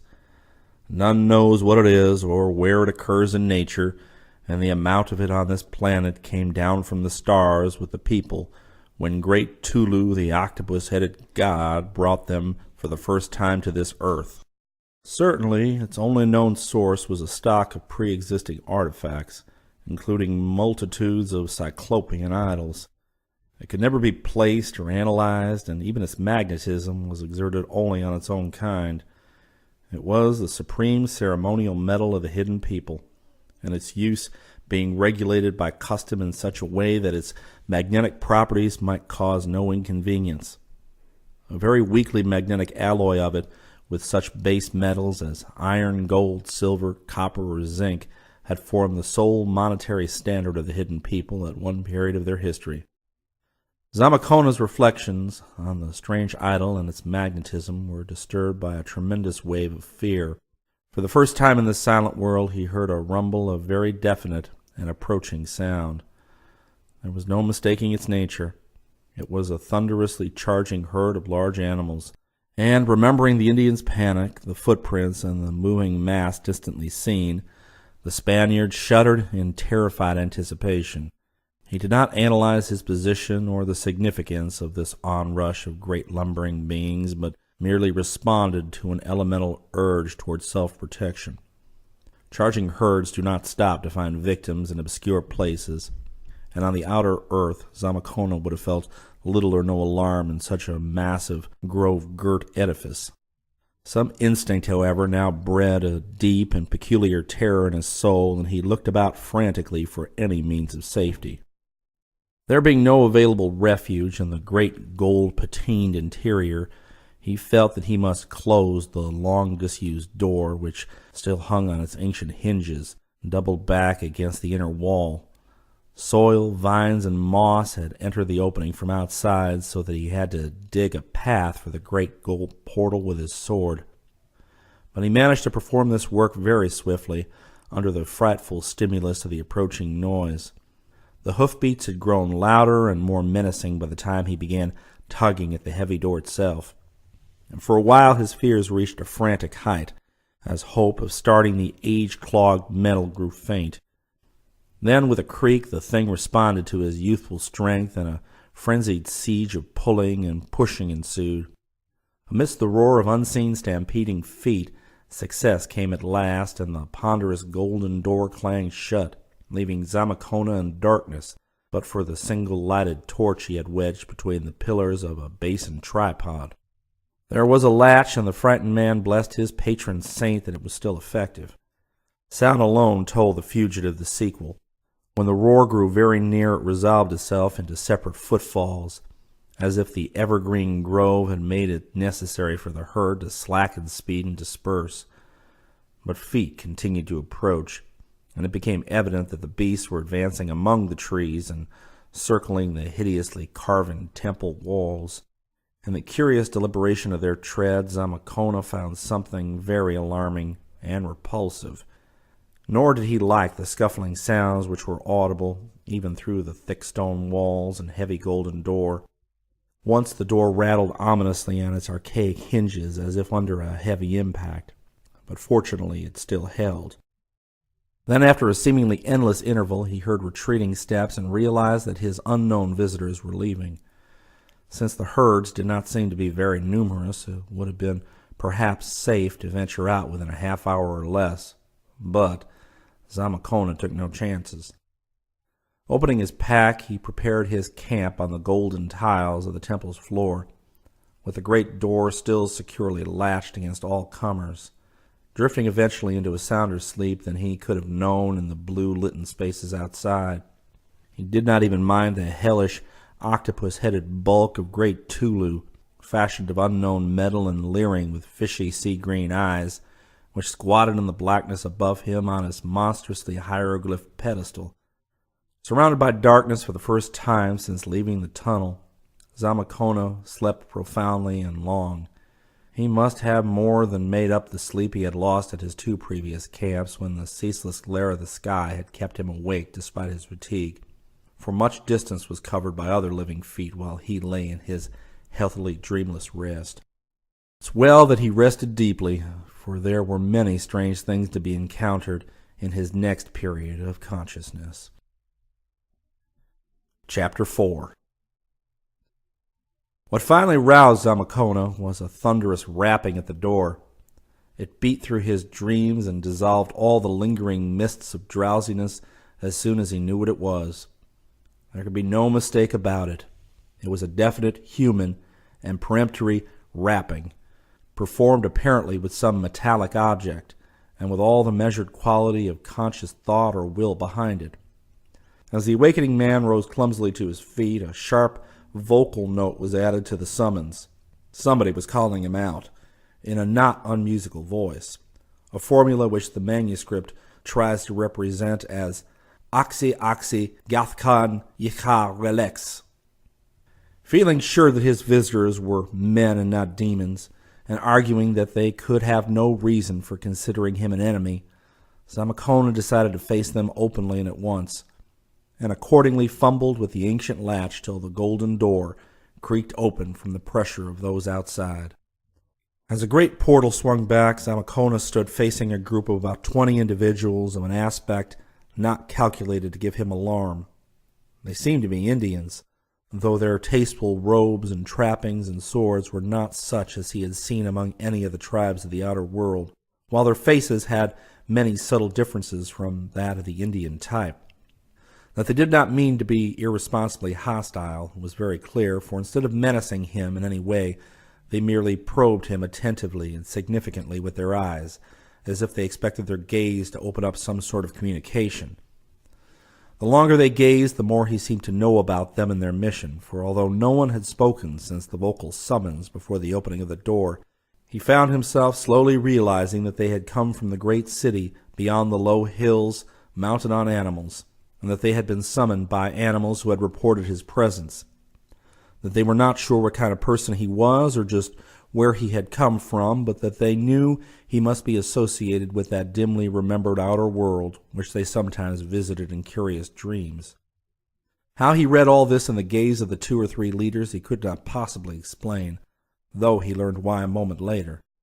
As it was, he attempted to address his visitors in the Wichita dialect he had picked up from Charging Buffalo, and after this failed to draw a vocal reply, he successively tried Aztec, Spanish, French, and Latin, adding as many scraps of lame Greek, Galician, and Portuguese, and the babble of peasant patois of his native Asturias, as his memory could recall.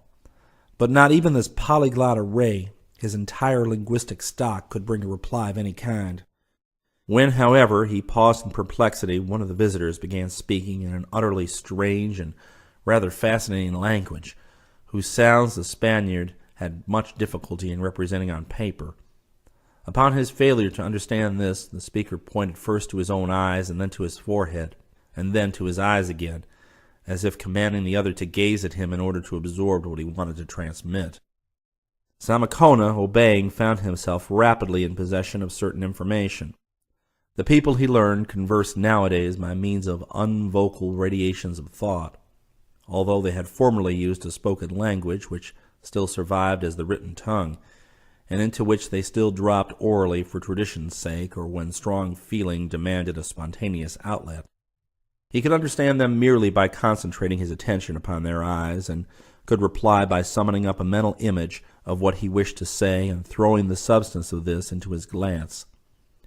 When the thought speaker paused, apparently inviting a response, Zamakona tried his best to follow the prescribed pattern, but did not appear to succeed very well.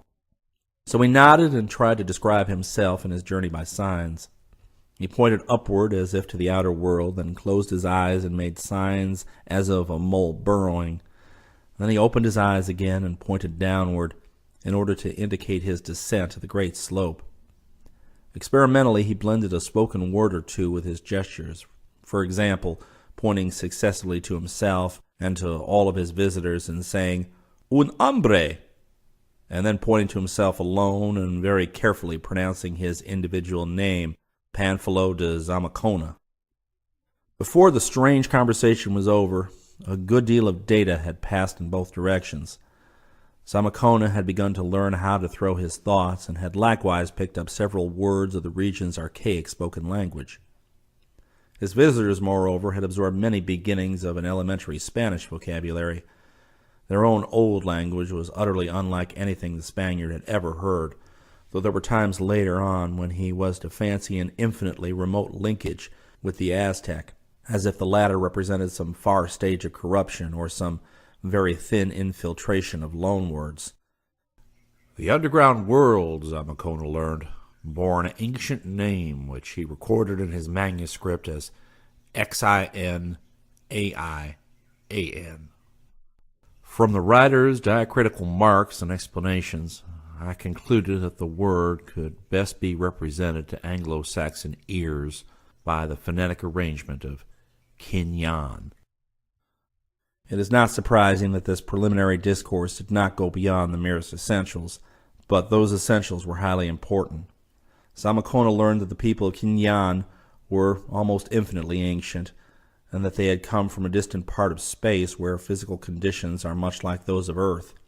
All this, of course, was legend now, and one could not say how much truth there was in it, or how much worship was really due to the octopus-headed being Tolu, who had traditionally brought them thither, and whom they still reverenced for aesthetic reasons.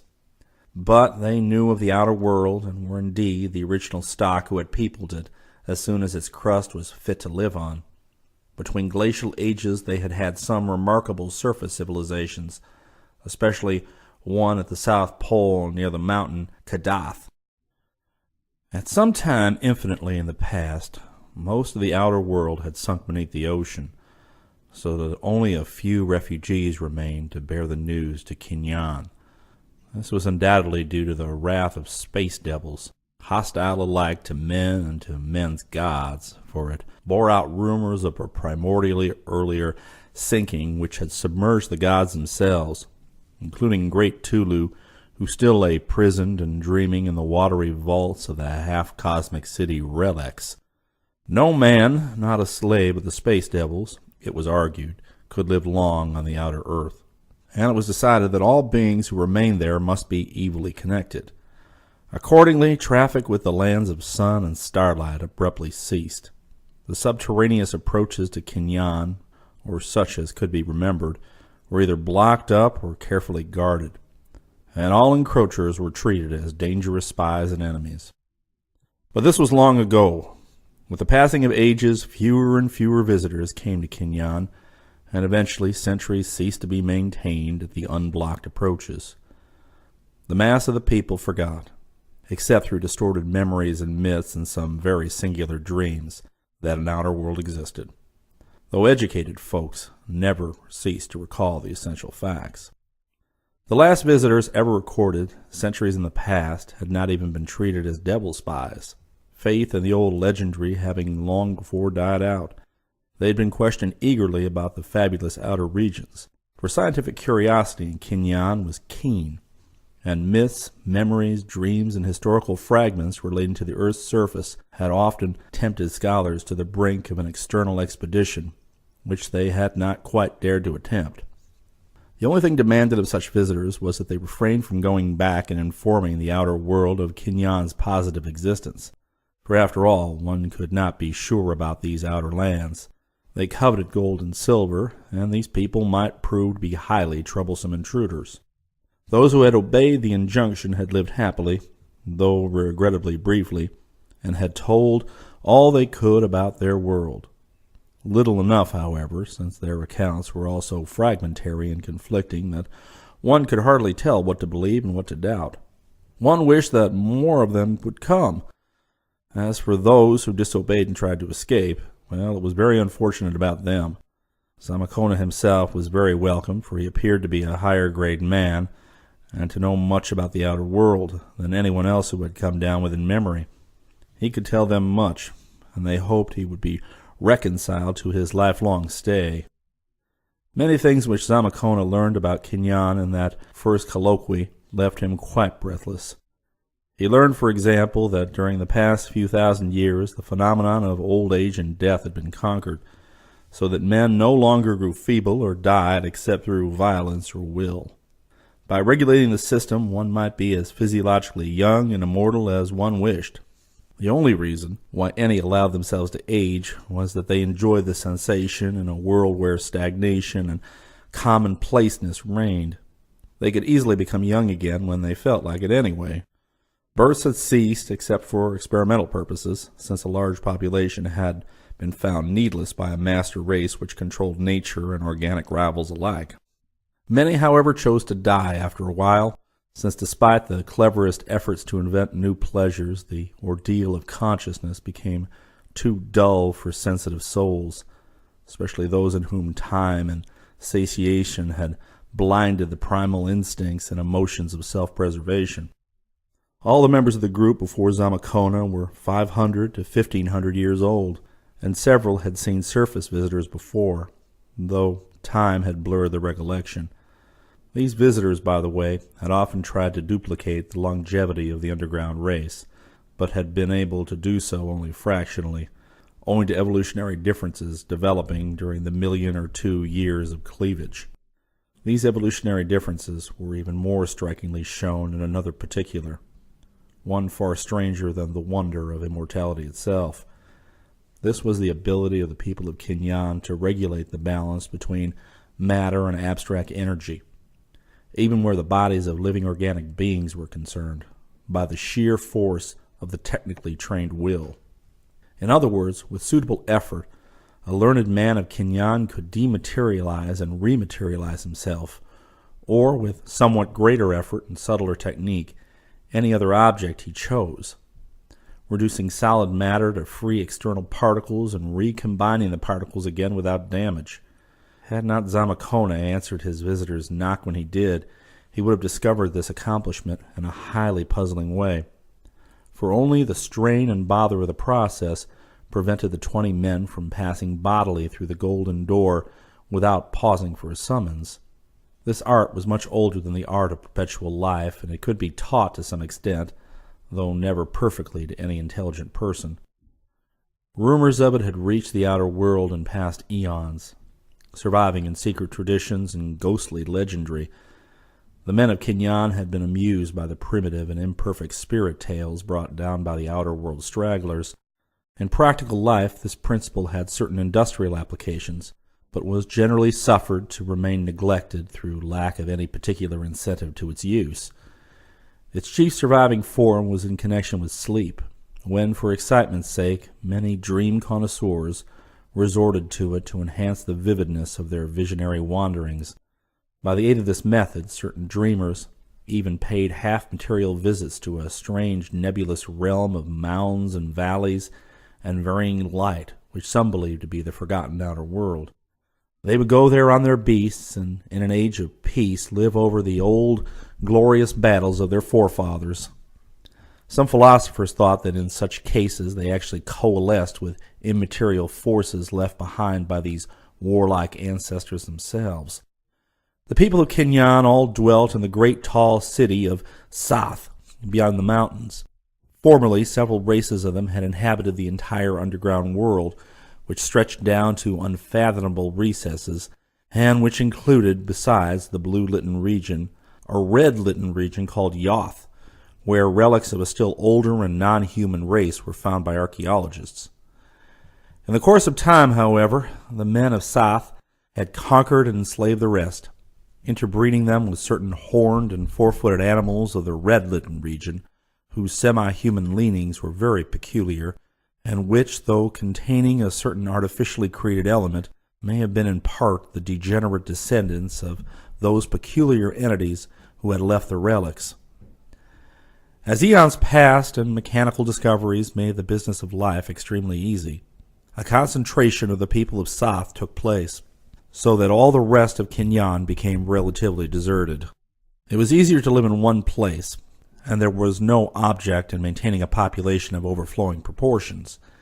Many of the old mechanical devices were still in use, though others had been abandoned when it was seen that they failed to give pleasure, or that they were not necessary for a race of reduced numbers whose mental force could govern an extensive array of inferior and semi-human industrial organisms. This extensive slave class was highly composite, being bred from ancient conquered enemies, from outer world stragglers, from dead bodies curiously galvanized into effectiveness, and from the naturally inferior members of the ruling race of Sath.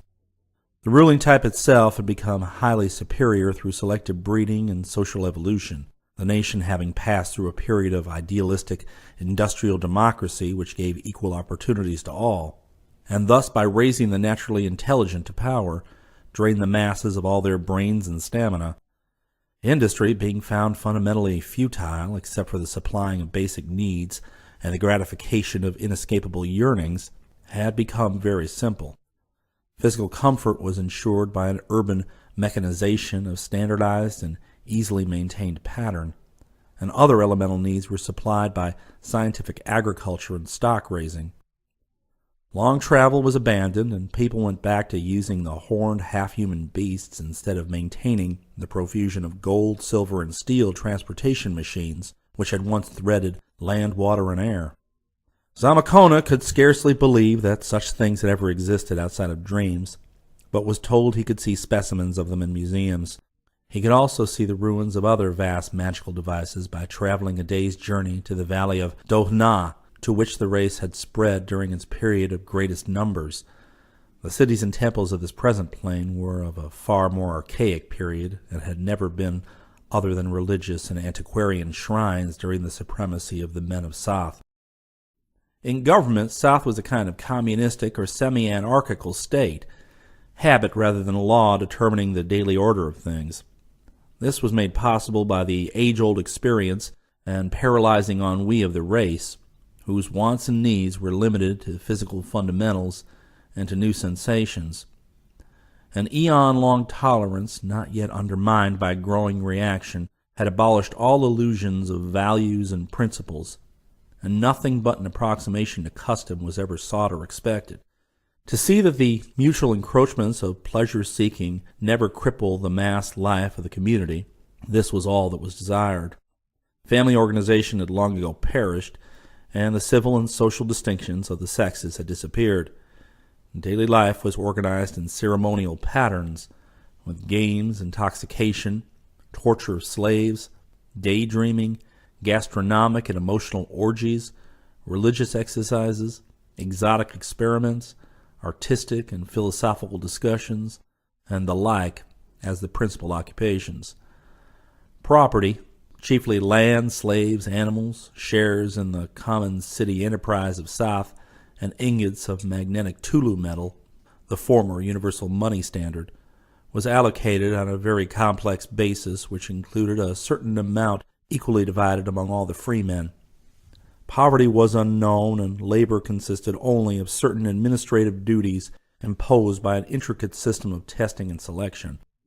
Zamacona found difficulty in describing conditions so unlike anything he had previously known, and the text of his manuscript proved unusually puzzling at this point. Heart and intellect, it appeared, had reached very high levels in Soth, but had become listless and decadent. The dominance of machinery had at one time broken up the growth of normal aesthetics, introducing a lifelessly geometrical tradition fatal to sound expression.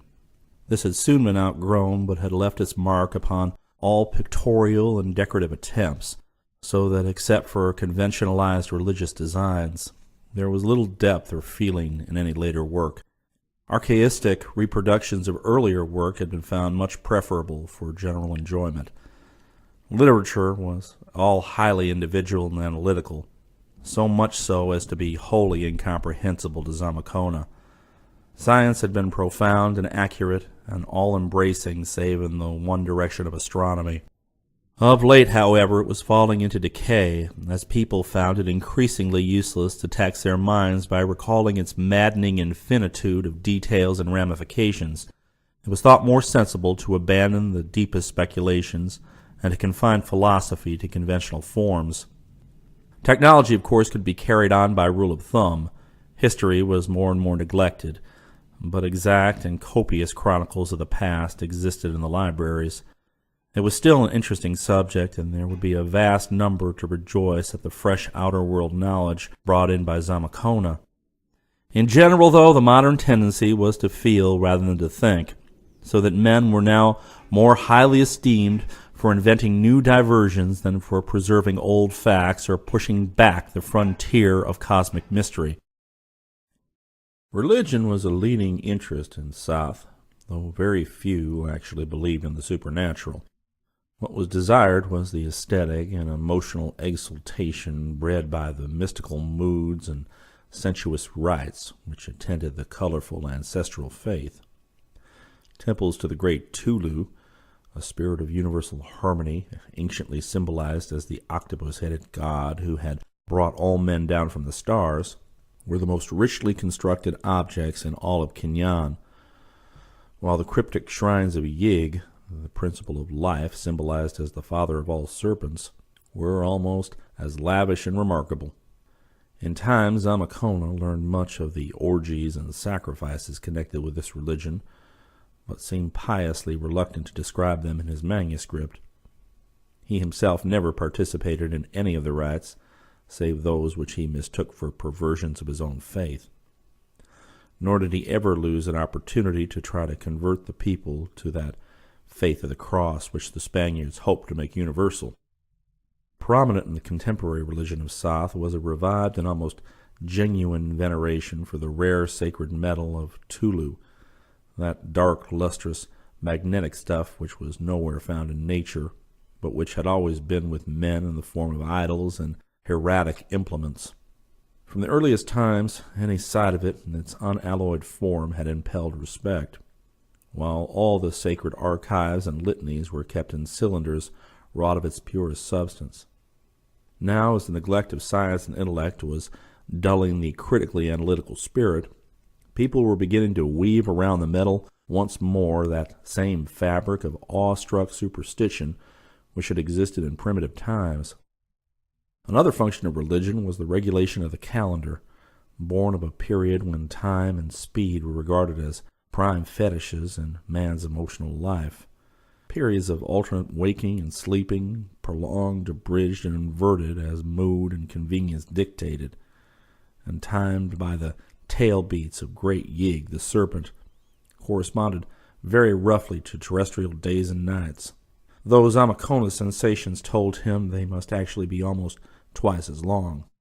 The year unit, measured by Yig's annual shedding of his skin, was equal to about 1.5 years of the outer world.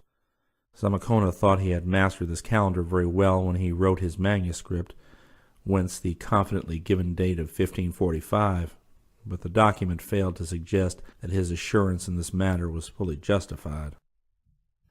As the spokesman of the Soth party proceeded with his information, Zamakona felt a growing repulsion and alarm. It was not only what he was told, but the strange telepathic manner of the telling, and the plain inference that return to the outer world would be impossible, that made the Spaniard wish he had never descended to this region of magic, abnormality, and decadence.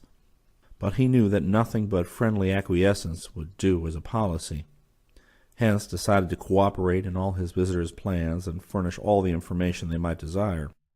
They, on their part, were fascinated by the outer world data which he managed haltingly to convey. It was really the first draft of reliable surface information they had had since the refugees straggled back from Atlantis and Lemuria eons before, for all their subsequent emissaries from outside had been members of narrow and local groups without any knowledge of the world at large. Mayans, Toltecs, and Aztecs at best, and mostly ignorant tribes of the plains. Zamakona was the first European they had ever seen, and the fact that he was a youth of education and brilliance made him of still more emphatic value as a source of knowledge. The visiting party showed their breathless interest in all he contrived to convey, and it was plain that his coming would do much to relieve the flagging interest of weary Soth in matters of geography and history.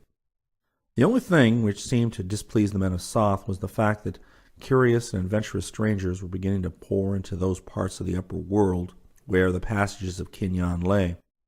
Zamakona told them of the founding of Florida and New Spain, and made it clear that a great part of the world was stirring with the zest of adventure. Spanish, Portuguese, French, and English. Sooner or later, Mexico and Florida must meet in one great colonial empire, and then it would be hard to keep outsiders from the rumored gold and silver of the abyss. Charging Buffalo knew of Zamakona's journey into the earth. Would he tell Coronado, or somehow let a report get to the great viceroy when he failed to find the traveler at the promised meeting place? Alarm for the continued secrecy and safety of Kinyan showed in the faces of the visitors, and Zamakona absorbed from their minds the fact that from now on sentries would undoubtedly be posted once more at all the unblocked passages to the outside world which the men of Soth could remember. Chapter 5. The long conversation of Zamakona and his visitors took place in the green-blue twilight of the grove just outside the temple door. Some of the men reclined on weeds and moss beside the half-vanished walk, while others, including the Spaniard and the chief spokesman of the Soth party, sat on the occasional low monolithic pillars that lined the temple approach.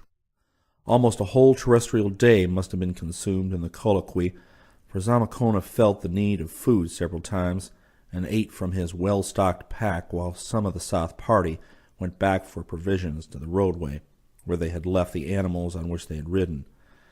At length, the prime leader of the party brought the discourse to a close and indicated that the time had come to proceed to the city. There were, he affirmed, several extra beasts in the cavalcade, upon one of which Zamacona could ride. The prospect of mounting one of those ominous hybrid entities, whose fabled nourishment was so alarming, and a single sight of which had set charging buffalo into such a frenzy of flight, was by no means reassuring to the traveler. There was, moreover, another point about the things which disturbed him greatly: the apparently preternatural intelligence with which some members of the previous day's roving pack had reported his presence to the men of Sath and brought out the present expedition. But Zamacona was not a coward. Hence he followed the men boldly down the weed-grown walk toward the road where the things were stationed.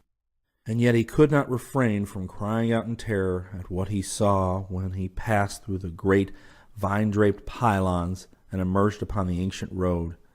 He did not wonder that the curious Wichita had fled in panic and had to close his eyes a moment to retain his sanity.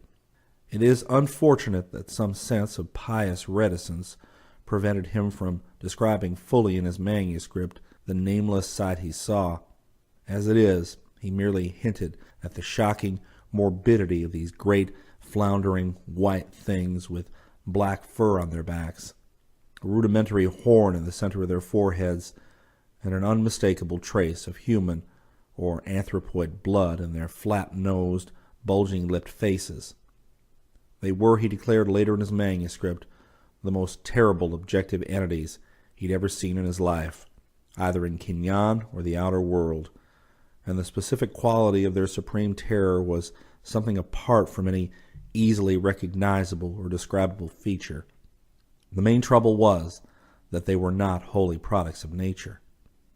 The party observed Zamacona's fright and hastened to reassure him as much as possible. The beasts were Gyayathin, they explained. Surely they were curious things, but they were really very harmless. The flesh they ate was not that of intelligent people of the master race, but merely that of a special slave class, which had for the most part ceased to be thoroughly human, and which indeed was the principal meat stock of Kinyan. They, or their principal ancestral element, had first been found in a wild state amidst the cyclopean ruins of the deserted, red-litten world of the Yoth, which lay below the blue-litten world of Kinyan. That part of them was human seemed quite clear, but men of science could never decide whether they were actually the descendants of the bygone entities who had lived and reigned in the strange ruins. The chief ground for such a supposition was the well-known fact that the vanished inhabitants of Yoth had been quadrupedal. This much was known from the very few manuscripts and carvings found in the vaults of Zin, beneath the largest ruined city of Yoth. But it was also known from these manuscripts that the beings of Yoth had possessed the art of synthetically creating life, and had made and destroyed several efficiently designed races of industrial and transportational animals in the course of their history, to say nothing of concocting all manner of fantastic living shapes for the sake of amusement and new sensations during the long period of decadence.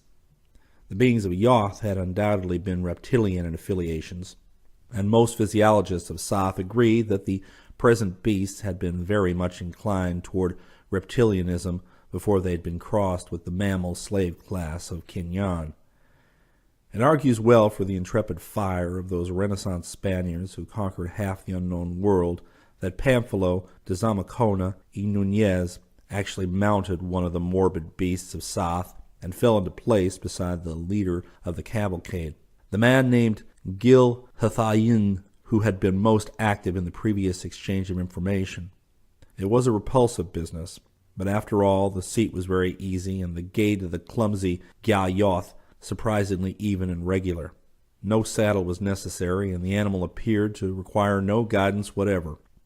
The procession moved forward at a brisk gait, stopping only at certain abandoned cities and temples about which Zamacona was curious, and which Gil Hathayan was obligingly ready to display and explain. The largest of these towns, Bagra, was a marvel of finely wrought gold, and Zamacona studied the curiously ornate architecture with avid interest.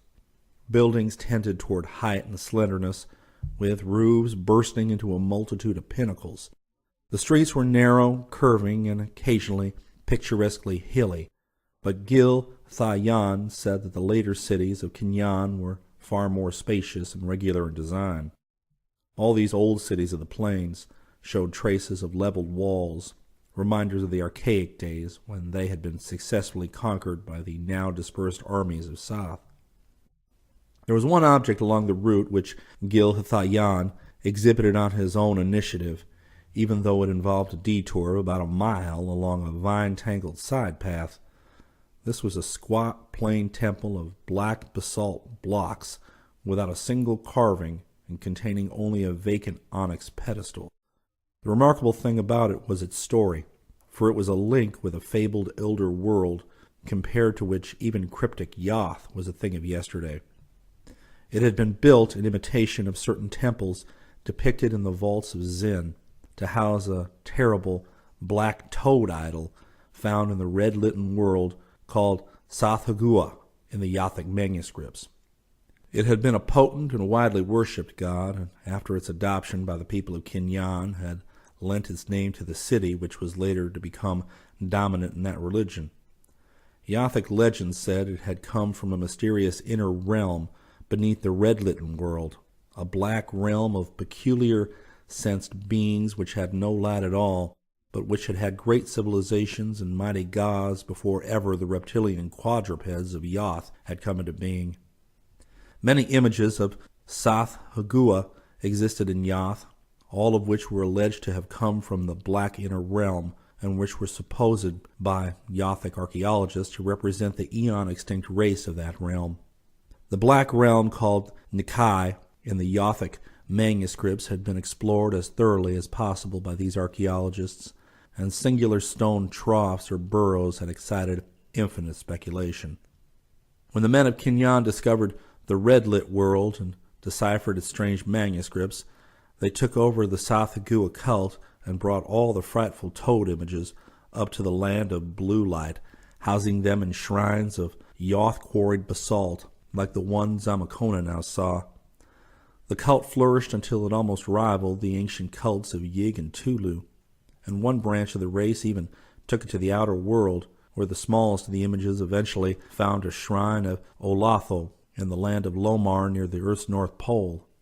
It was rumored that this outer world cult survived even after the great ice sheet and the hairy Gnafkes destroyed Lomar, but of such matters not much was definitely known in Kinyan. In that world of blue light, the cult came to an abrupt end, even though the name of Sath was suffered to remain. What ended the cult was the partial exploration of the black realm of Nikai beneath the red-litten world of Yoth.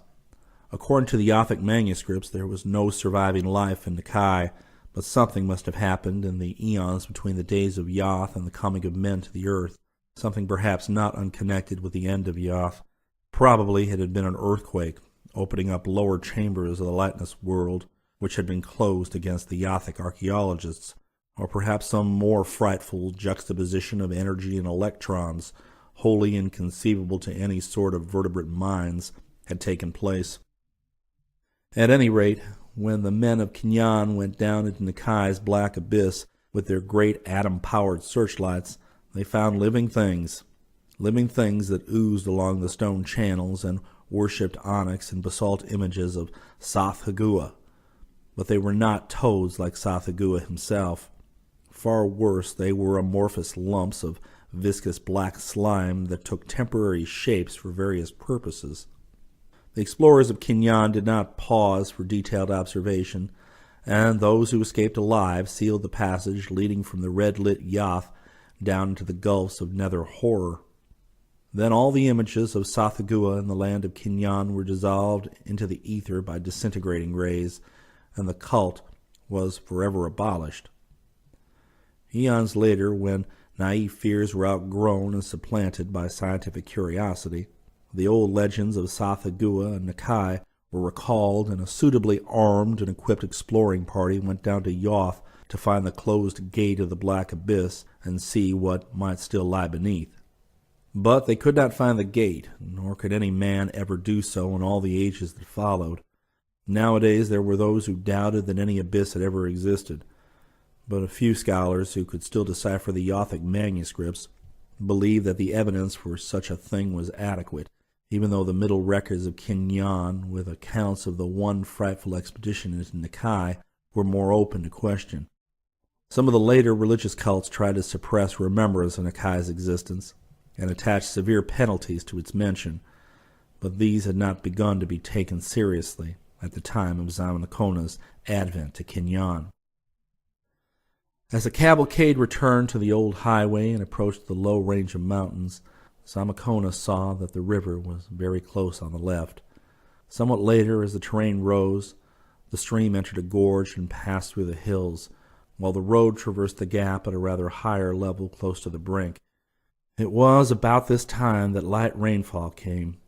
Zamakona noticed the occasional drops and drizzle and looked up at the coruscating blue air, but there was no diminution of the strange radiance. Gil-Hathayan then told him that such condensations and precipitations of water vapor were not uncommon, and that they never dimmed the glare of the vault above. A kind of mist, indeed, always hung about the lowlands of Kinyan, and compensated for the complete absence of true clouds. The slight rise of the mountain pass enabled Zamakona, by looking behind, to see the ancient and deserted plain in panorama as he had seen it from the other side. He seems to have appreciated its strange beauty, and to have vaguely regretted leaving it behind, for he speaks of being urged by Gil-Hathayan to drive his beast more rapidly. When he faced frontward again, he saw that the crest of the road was very near, the weed-grown way leading starkly up and ending against a blank void of blue light. The scene was undoubtedly highly impressive. A steep green mountain wall on the right, a deep river chasm on the left with another green mountain wall beyond it, and ahead the churning sea of bluish coruscations into which the upward path dissolved. Then came the crest itself, and with it the world of Sath outspread in a stupendous forward vista.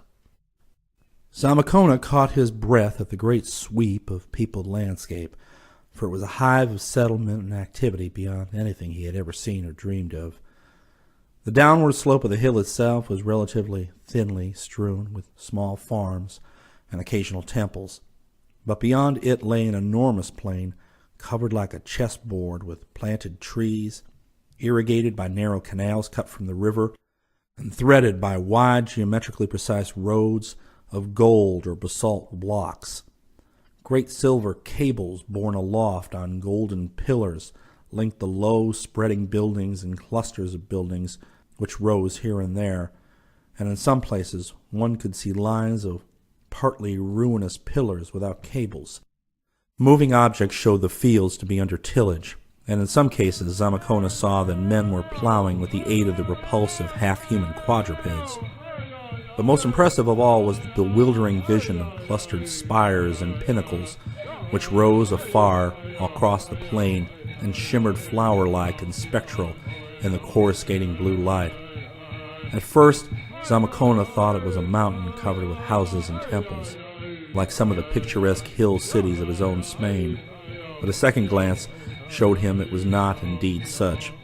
It was a city of the plain, but fashioned of such heaven-reaching towers that its outline was truly that of a mountain.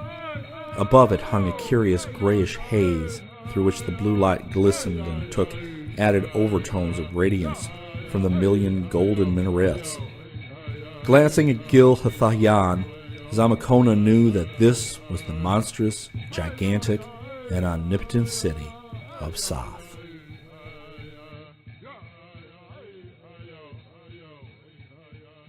Volume 4. As the road turned downward toward the plain, Zamakona felt a kind of uneasiness and sense of evil. He did not like the beast he rode, or the world that could provide such a beast, and he did not like the atmosphere that brooded over the distant city of Sath. When the cavalcade began to pass occasional farms, the Spaniard noticed the forms that worked in the fields, and he did not like their motions and proportions, or the mutilations he saw in most of them. Moreover, he did not like the way that some of these forms were herded in corrals, or the way they grazed on the heavy verdure. Gil-Hathayan indicated that these beings were members of the slave class, and that their acts were controlled by the master of the farm, who gave them hypnotic impressions in the morning of all that they were to do during the day. As semi-conscious machines, their industrial efficiency was nearly perfect. Those in the corrals were inferior specimens, classified merely as livestock. Upon reaching the plain, Zamakona saw the larger farms and noticed the almost human work performed by the repulsive horned Gya-Yoth. He likewise observed the more man-like shapes that toiled along the furrows and felt a curious fright and disgust towards certain of them whose motions were more mechanical than those of the rest. These, Gil-Hathayan explained, were what men call the Yim-Bahai organisms, which had died, but which had been mechanically reanimated for industrial purposes by means of atomic energy and thought power.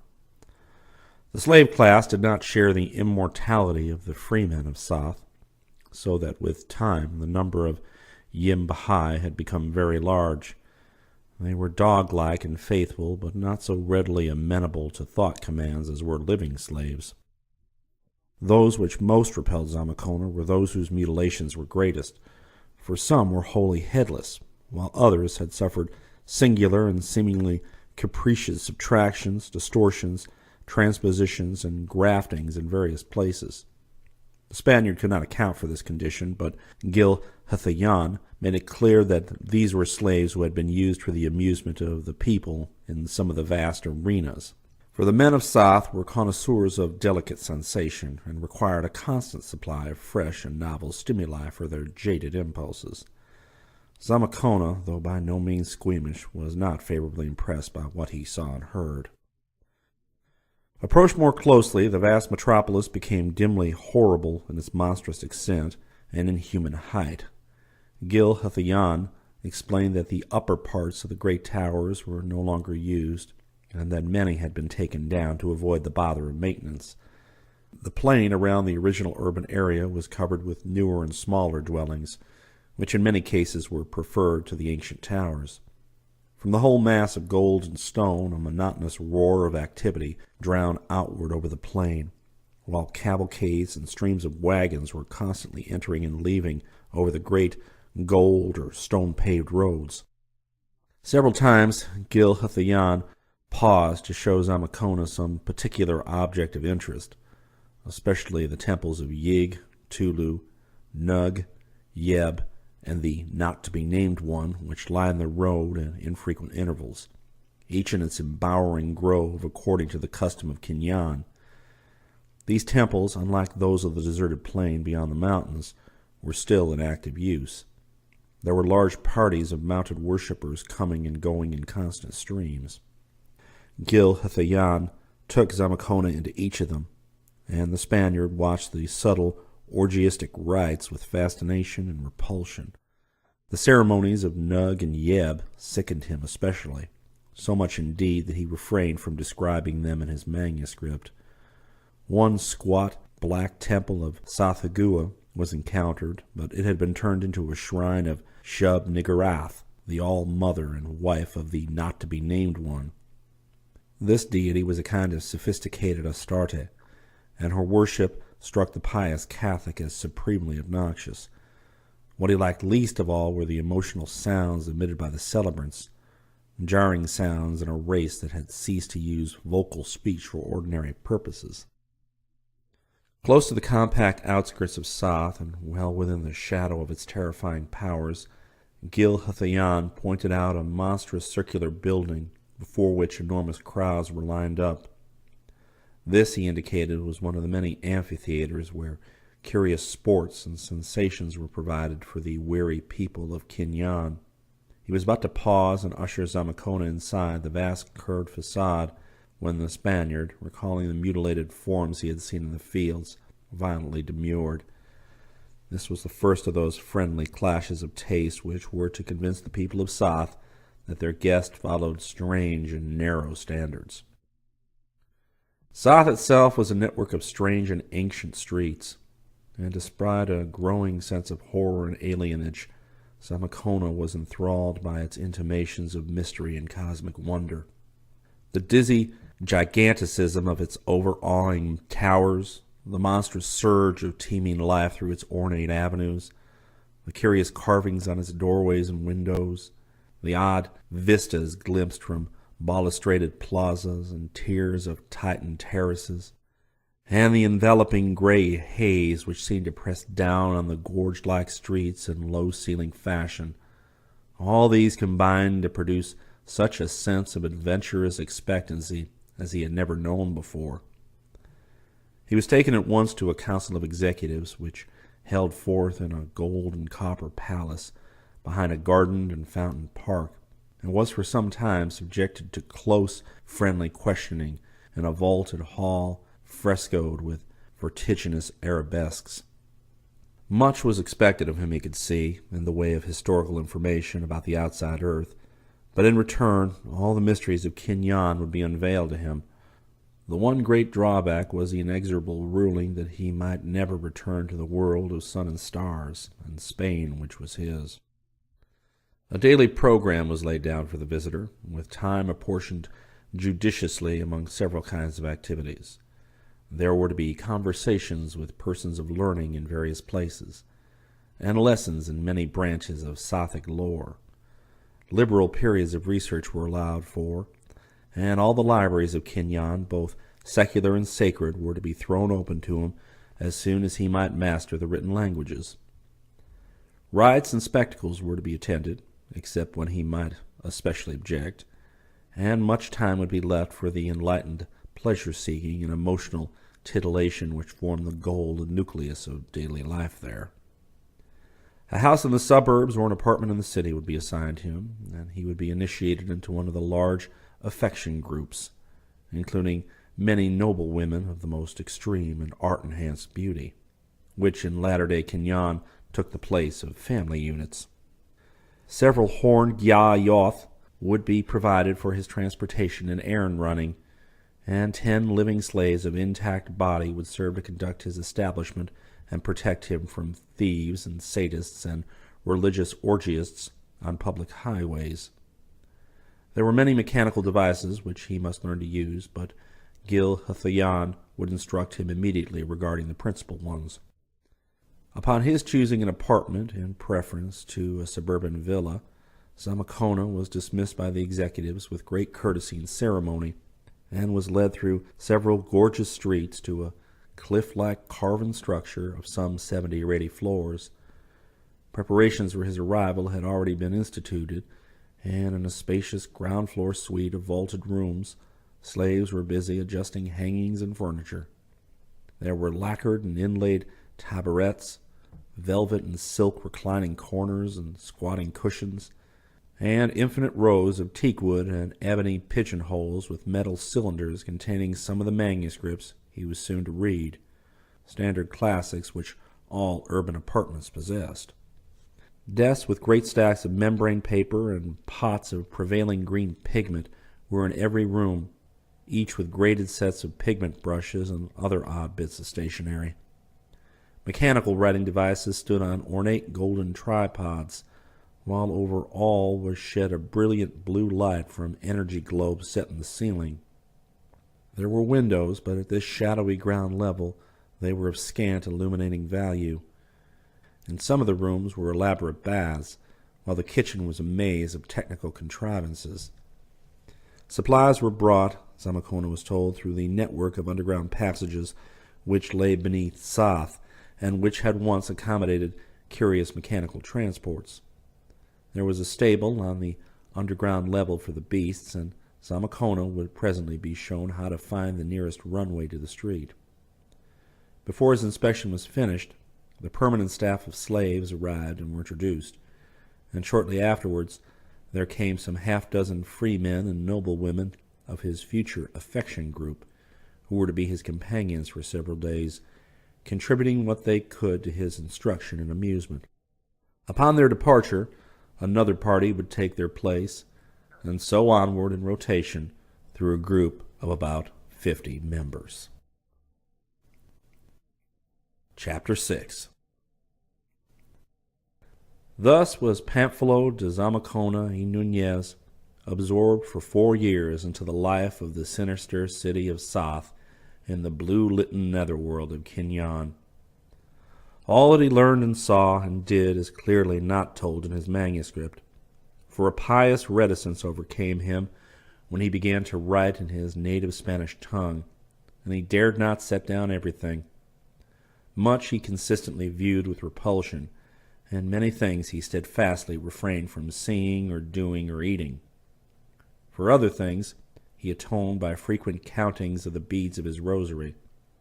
He explored the entire world of Kinyon, including the deserted machine cities of the Middle Period on the gorse-grown plain of Nith, and even made one descent into the red-litten world of Yoth to see the Cyclopean ruins there.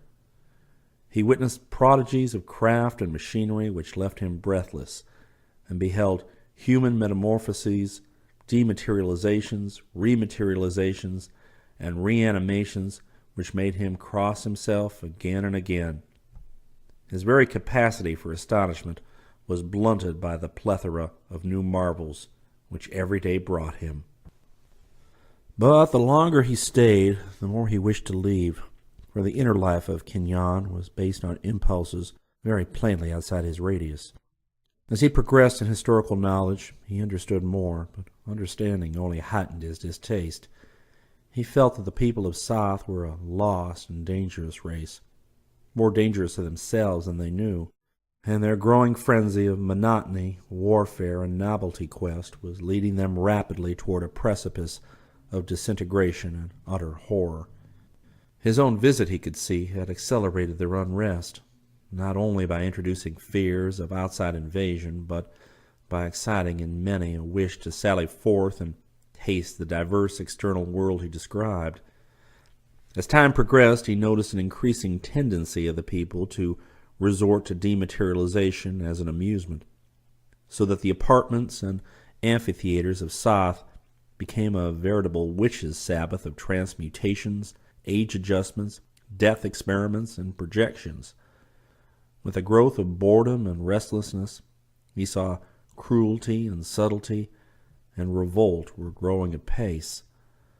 There was more and more cosmic abnormality, more and more curious sadism, more and more ignorance and superstition, and more desire to escape out of physical life into a half-spectral state of electronic dispersal. All his efforts to leave, however, came to nothing. Persuasion was useless, as repeated trials proved, though the mature disillusion of the upper classes at first prevented them from resenting their guest's open wish for departure. In a year which he reckoned as 1543, Zamacona made an actual attempt to escape through the tunnel by which he had entered Kinyon, but after a weary journey across the deserted plain, he encountered forces in the dark passage which discouraged him from future attempts in that direction. As a means of sustaining hope and keeping the image of home in mind, he began about this time to make rough drafts of the manuscript relating his adventures, delighting in the loved old Spanish words and the familiar letters of the Roman alphabet.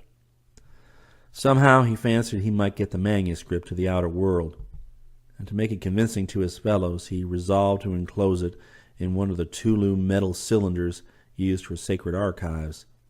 That alien magnetic substance could not but support the incredible story he had to tell. But even as he planned, he had little real hope of ever establishing contact with the Earth's surface. Every known gate he knew was guarded by persons or forces that it were better not to oppose. His attempted escape had not helped matters, for he could now see a growing hostility to the outer world he represented. He hoped that no other European would find his way in, for it was possible that later comers might not fare as well as he had. He himself had been a cherished fountain of data, and as such had enjoyed a privileged status. Others, deemed less necessary, might receive rather different treatment. He even wondered what would happen to him when the sages of Soth considered him drained dry of fresh facts, and in self-defense began to be more gradual in his talks on earth lore, conveying whenever he could the impression of vast knowledge held in reserve. One other thing which endangered Zamakona's status in Soth was his persistent curiosity regarding the ultimate abyss of Nakai beneath the red-litten Yoth, whose existence the dominant religious cults of Kinyan were more and more inclined to deny. When exploring Yoth, he had vainly tried to find the blocked-up entrance, and later on he experimented in the arts of dematerialization and projection, hoping he might thereby be able to throw his consciousness downward into the gulfs which his physical eyes could not discover. Though never becoming truly proficient in these processes, he did manage to achieve a series of monstrous and portentous dreams which he believed included some elements of actual projection into Nakai, dreams which greatly shocked and perturbed the leaders of Yig and Tolu worship when he related them, and which he was advised by friends to conceal rather than to exploit. In time those dreams became very frequent and maddening, containing things which he dared not record in his main manuscript, but of which he prepared a special record for the benefit of certain learned men in Soth. It may have been unfortunate, or it may have been more mercifully fortunate, that Zamakona practiced so many reticences and reserved so many themes and descriptions for the subsidiary manuscripts. The main document leaves one to guess much about the detailed manners, customs, thoughts, language, and history of Kinyan, as well as to form any adequate picture of the visual aspect and daily life of Soth. One is left puzzled, too, about the real motivations of the people, their strange passivity and craven unwarlikeness, and their almost cringing fear of the outer world despite their possession of atomic and dematerializing powers which would have made them unconquerable had they taken the trouble to organize armies in the old days. It is evident that Kinyan was far along in his decadence, reacting with mixed apathy and hysteria against the standardized and timetabled life of stultifying regularity which machinery had brought it during its middle period. Even the grotesque and repulsive customs and modes of thought and feeling can be traced to this source, for in his historical research Zamakona found evidence of bygone eras in which Kinyan had held ideas much like those of the classic and Renaissance outer world, and had possessed a national character and art full of what Europeans regard as dignity, kindness, and nobility. The more Zamakona studied these things, the more apprehensive about the future he became, because he saw that the omnipresent moral and intellectual disintegration was a tremendously deep-seated and ominously accelerating movement. Even during his stay, the signs of decay multiplied. Rationalism degenerated more and more into fanatical and orgiastic superstition, centering in the lavish adoration of the magnetic Tolu metal. And tolerance steadily dissolved into a series of frenzied hatreds, especially toward the outer world of which the scholars were learning so much from him. At times he almost feared that the people might someday lose their age-long apathy and brokenness, and turn like desperate rats against the unknown lands above them, sweeping all before them by virtue of their singular and still remembered scientific powers. But for the present they fought their boredom and sense of emptiness in other ways, multiplying their hideous emotional outlets and increasing the mad grotesqueness and abnormality of their diversions. The arenas of Soth must have been accursed and unthinkable places. Zamakona never went near them, and what they would be in another century, or even another decade, he dared not think. The pious Spaniard crossed himself and counted his beads more often than usual in those days. In the year 1545, as he reckoned it, Zamakona began what might well be accepted as his final series of attempts to leave Kinyan. His fresh opportunity came from an unexpected source, a female of his affection group who conceived for him a curious individual infatuation based on some hereditary memory of the days of monogamous wedlock in Soth.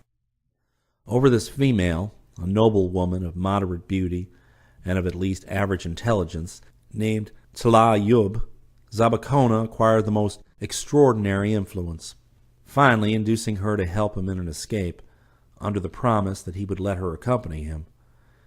Chance proved a great factor in the course of events, for Tolu came of a primordial family of gate lords who had retained oral traditions of at least one passage to the outer world, which the mass of people had forgotten even at the time of the great closing. A passage to a mound on the level plains of earth which had, in consequence, never been sealed up or guarded. She explained that the primordial gate lords were not guards or sentries, but merely ceremonial and economic proprietors, half feudal and baronial in status, of an era preceding the severance of surface relations. Her own family had been so reduced at the time of the closing that their gate had been wholly overlooked, and they had ever afterwards preserved the secret of its existence as a sort of hereditary secret, a source of pride and of a sense of reserved power, to offset the feeling of vanished wealth and influence which so constantly irritated them.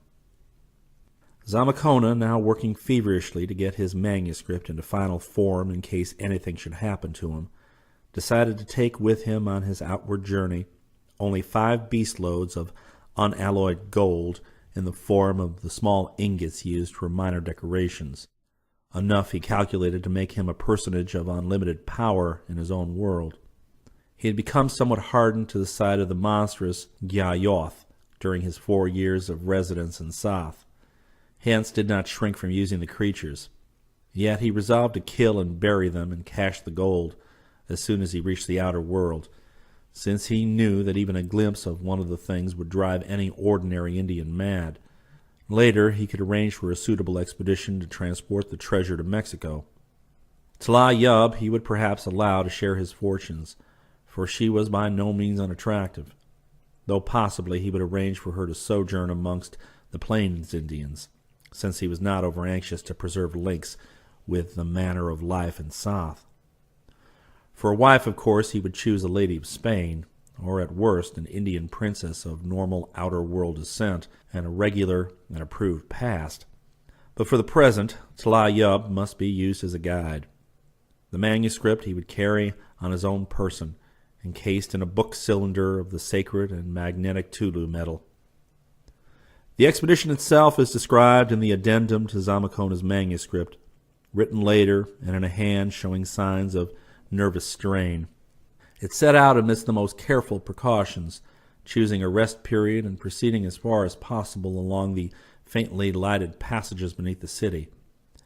Zamacona and Tla Yub, disguised in slave garments, bearing provision knapsacks and leading the 5 laden beasts on foot, were readily taken for commonplace workers, and they clung as long as possible to the subterranean way, using a long and little frequented branch which had formerly conducted the mechanical transports to the now ruined suburb of Letha.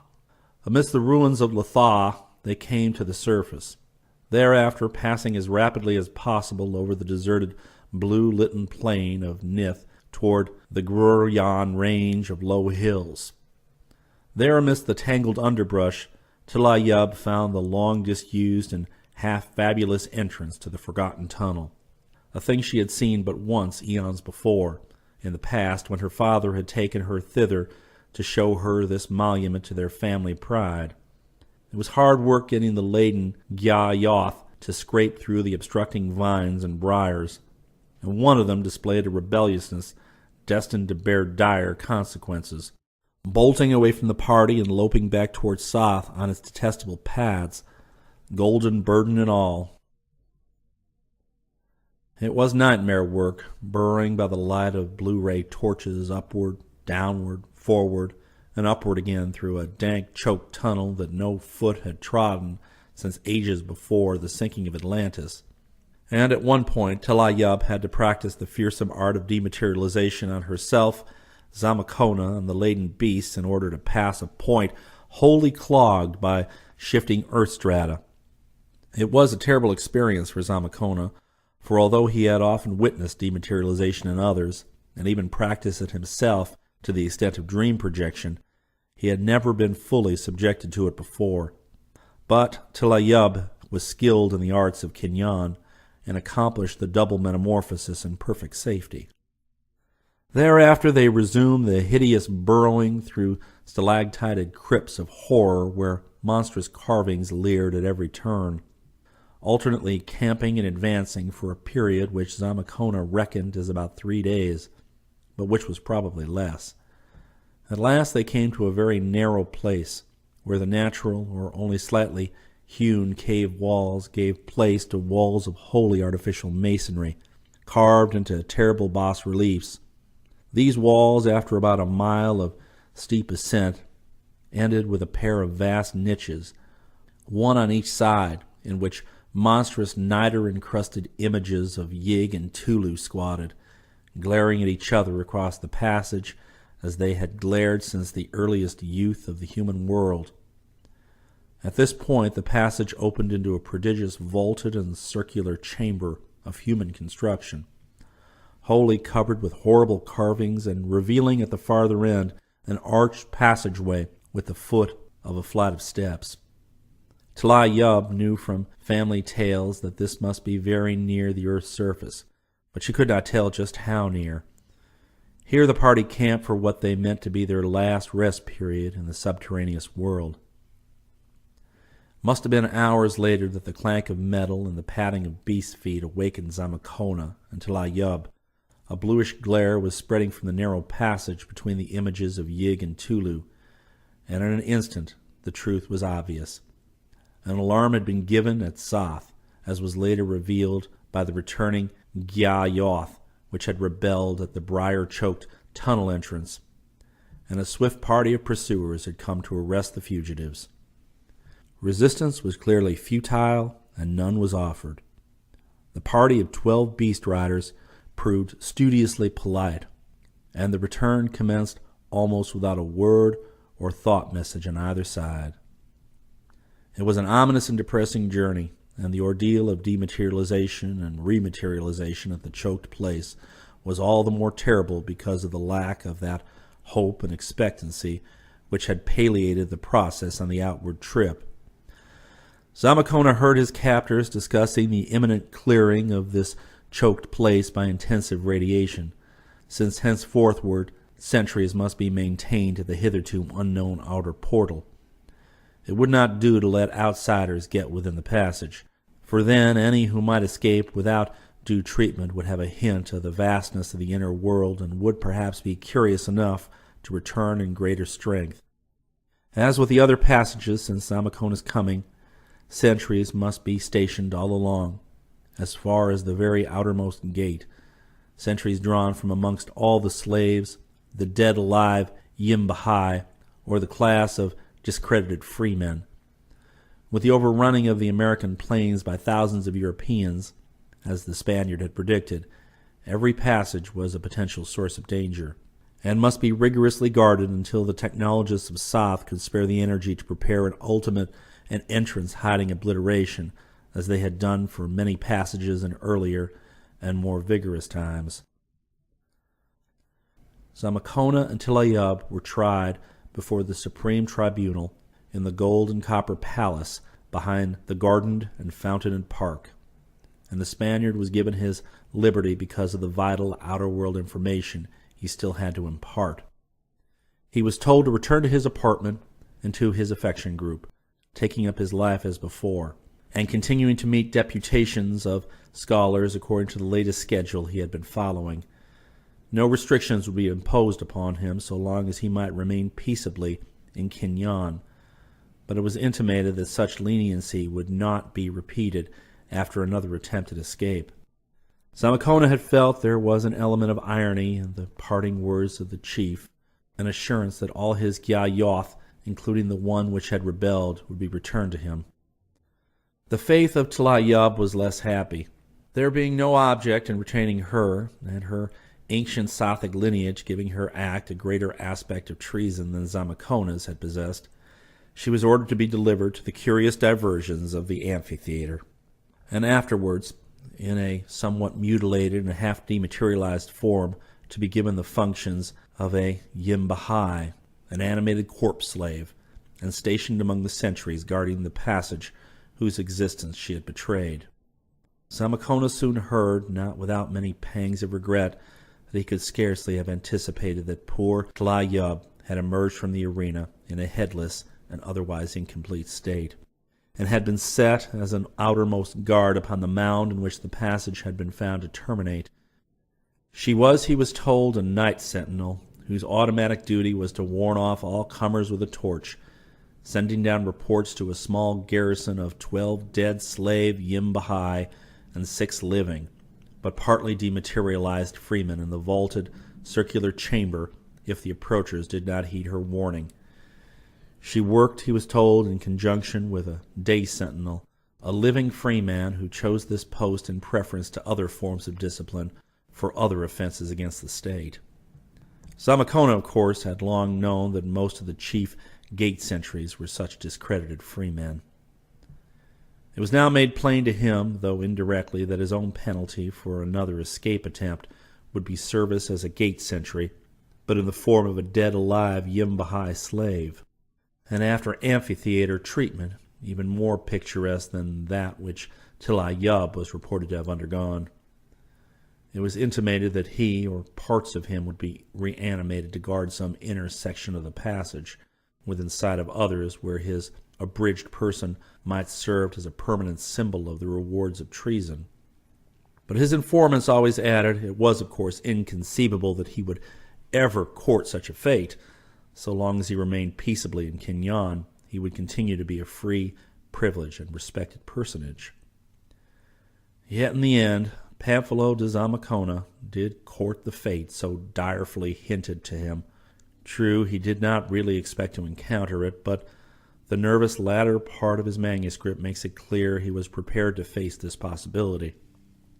What gave him a final hope of a scatheless escape from Kinyan was his growing mastery of the art of dematerialization.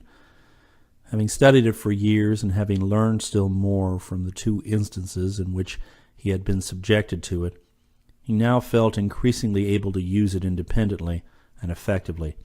The manuscript records several notable experiments in this art, minor successes accomplished in his apartment, and reflects Zamacona's hope that he might soon be able to assume the spectral form in full, attaining complete invisibility and preserving that condition as long as he wished. Once he reached this stage, he argued, the outward way lay open to him. Of course, he could not bear away any gold, but mere escape was enough. He would, though, dematerialize and carry with him his manuscript in the Tolu metal cylinder, even though it would cost additional effort, for this record and proof must reach the outer world at all hazards. He now knew the passage to follow, and if he could thread it in an atom-scattered state, he did not see how any person or force could detect or stop him. The only trouble would be if he failed to maintain his spectral condition at all times. That was the one ever-present peril, as he had learned from his experiments. But must one not always risk death and worse in a life of adventure? Zamacona was a gentleman of old Spain, of the blood that faced the unknown and carved out half the civilization of the New World. For many nights after his ultimate resolution, Zamacona prayed to Saint Pamphilus and other guardian saints, and counted the beads of his rosary. The last entry in the manuscript, which toward the end took the form of a diary more and more, was merely a single sentence. Es más tarde de lo que pensaba, tengo que marcharme. It is later than I thought. I must go. After that, only silence and conjecture, and such evidence as the presence of the manuscript itself, and what that manuscript could lead to and might provide. Volume 5, Chapter 7. When I looked up from my half-stupefied reading and note-taking, the morning sun was high in the heavens. The electric bulb was still burning, but such things of the real world, the modern outer world, were far from my whirling brain. I knew I was in my room at Clyde Compton's at Bingor, but upon what monstrous vista had I just stumbled? Was this thing a hoax, or a chronicle of madness? If it was a hoax, was it a jest of the 16th century, or of today? The manuscript's age looked appallingly genuine to my not wholly unpracticed eyes. and the problem presented by the strange metal cylinder I dared not even think about. Moreover, what a monstrously exact explanation it gave of all the baffling phenomenon of that mound, of the seemingly meaningless and paradoxical actions of diurnal and nocturnal ghosts, and of the queer cases of madness and disappearance. It was even an accursedly plausible explanation, evilly consistent, if one could adopt the incredible. It must be a shocking hoax devised by someone who knew all the lore of the mound. There was even a hint of social satire in the account of that unbelievable netherworld of horror and decay. Surely this was some kind of clever forgery of some learned cynic, something like the leaden crosses in New Mexico, which a jester once planted and pretended to discover as a relic of some forgotten Dark Age colony from Europe. Upon going down to breakfast, I hardly knew what to tell Compton and his mother, as well as the curious callers who had already begun to arrive. Still in a daze, I cut the Gordian knot by giving a few points from the notes I had made, and mumbling my belief that the thing was a subtle and ingenious fraud left there by some previous explorer of the mound, a belief in which everybody seemed to concur when told of the substance of the manuscript. It is curious, though, how all that breakfast group, and all the others in Binger to whom the discussion was repeated, seemed to find a great clearing of the atmosphere in the notion that somebody was just playing a joke on somebody.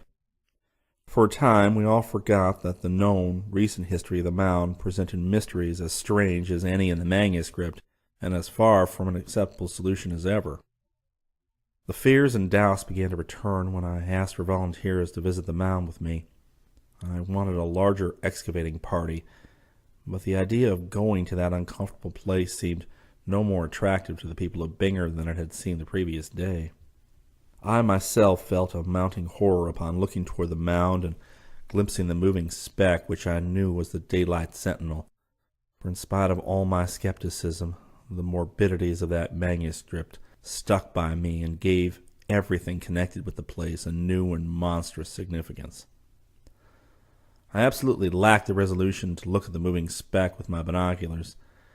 Instead, I set out with the kind of bravado we display in nightmares, when, knowing we are dreaming, we plunge desperately into still thicker horrors for the sake of having the whole thing over with sooner. My pick and shovel were already out there, so I had only my handbag of smaller paraphernalia to take. Into this I put the strange cylinder and its contents, feeling vaguely that I might possibly find something worth checking up with some part of the green-lettered Spanish text. Even a clever hoax might be founded on some actual attribute of the mound which a former explorer had discovered, and that magnetic metal was damnably odd. Gray Eagle's cryptic talisman still hung from its leather cord around my neck. I did not look very sharply at the mound as I walked toward it, but when I reached it, there was nobody inside. Repeating my upward scramble the previous day, I was troubled by thoughts of what might lie close at hand, if by any miracle any part of the manuscript were actually half true.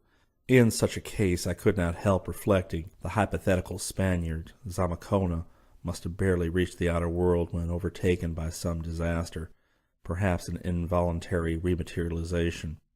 He would naturally in that event have been seized by whichever sentry happened to be on duty at the time, either the discredited freeman or, as a matter of supreme irony, the very Tlaib who had planned and aided his first attempt at escape. And in the ensuing struggle, the cylinder with the manuscript might well have been dropped on the mound's summit, to be neglected and gradually buried for nearly 4 centuries. But, I added, as I climbed over the crest, one must not think of extravagant things like that. Still, if there were anything in that tale, it must have been a monstrous fate to which Zamacona had been dragged back. The amphitheater, mutilation, duty somewhere in the dank, nitrous tunnel as dead-alive slave, a maimed corpse fragment as an automatic interior sentry. It was a very real shock which chased this morbid speculation from my head. For upon glancing around the elliptical summit, I saw at once that my pick and shovel had been stolen. This was a highly provoking and disconcerting development, Baffling, too, in the view of the seeming reluctance of all the Binger folk to visit the mound. Was this reluctance a pretended thing? And had the jokers of the village been chuckling over my coming discomfiture as they solemnly saw me off 10 minutes before? I took up my binoculars and scanned the gaping crowd at the edge of the village. No, they did not seem to be looking for any comic climax. Yet was not the whole affair, at bottom, a colossal joke in which all the villagers and reservation people were concerned? Legends, manuscript, cylinder and all. I thought of how I had seen the sentry from a distance, and then found him unaccountably vanished. Thought also of the conduct of old Grey Eagle, of the speech and expressions of Compton and his mother, of the unmistakable fright of most of the Binger people. On the whole, it could not very well be a village-wide joke. The fear and the problem were surely real, though obviously there were one or two jesting daredevils in Binger who had stolen out to the mound and made off with the tools I had left there.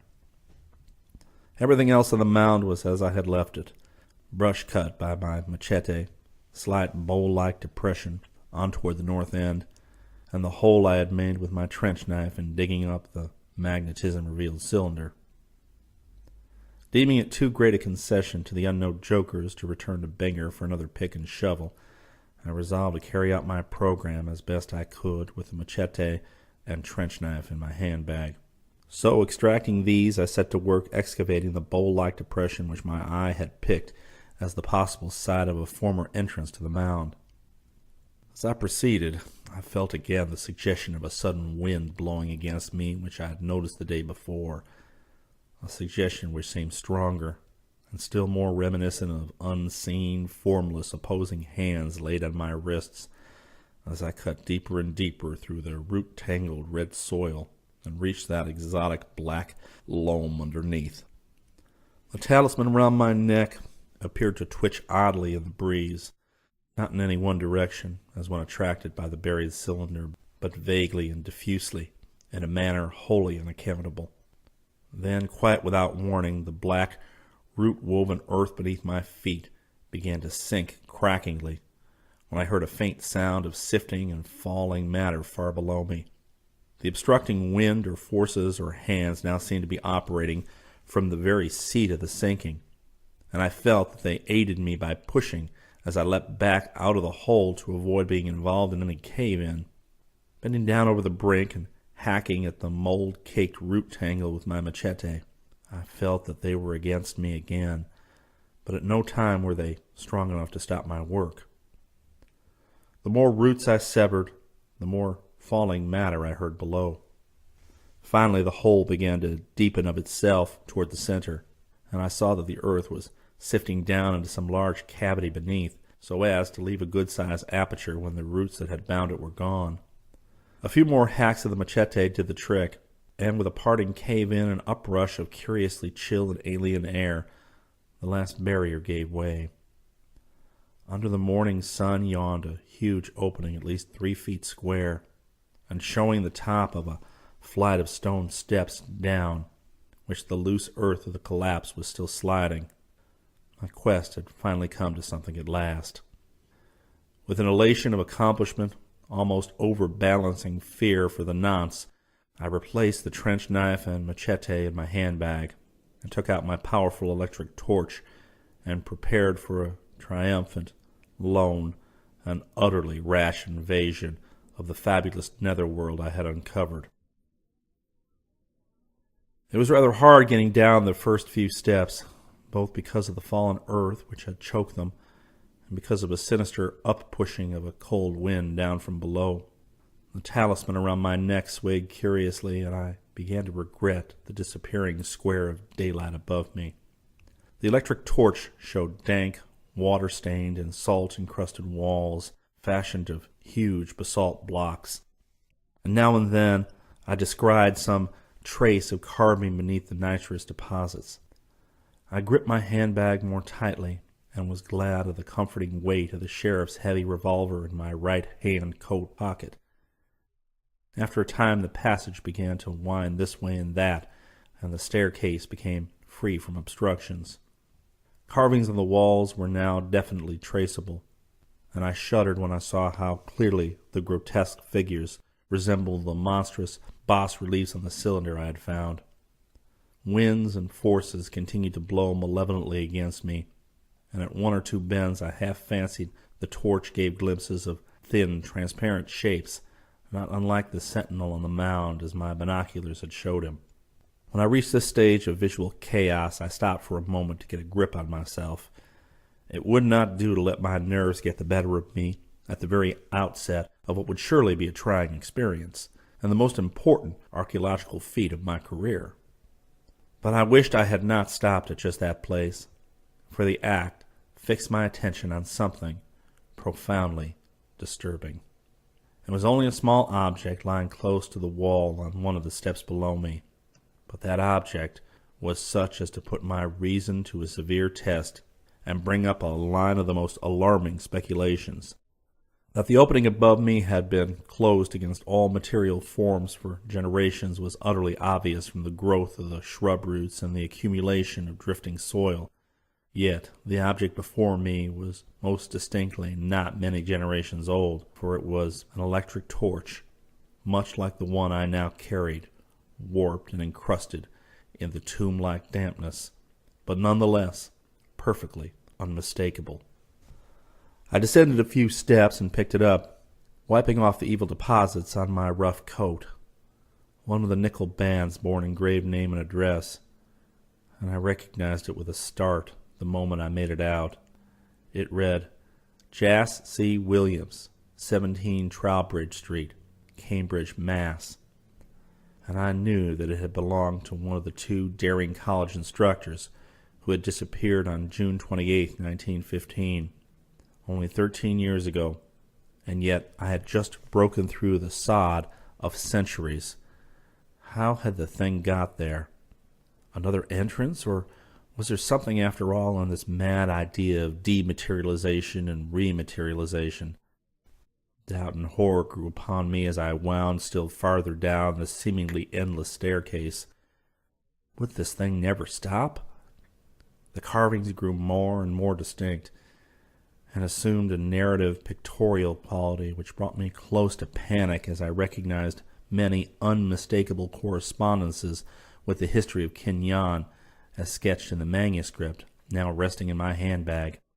For the first time I began seriously to question the wisdom of my descent, and to wonder whether I had not better return to the upper air before I came upon something which never let me return as a sane man. But I did not hesitate for long, for as a Virginian I felt the blood of ancestral fighters and gentlemen adventurers pounding a protest against retreat from any peril known or unknown. My descent became swifter rather than slower, and I avoided studying the terrible bas-reliefs and intaglios that had unnerved me.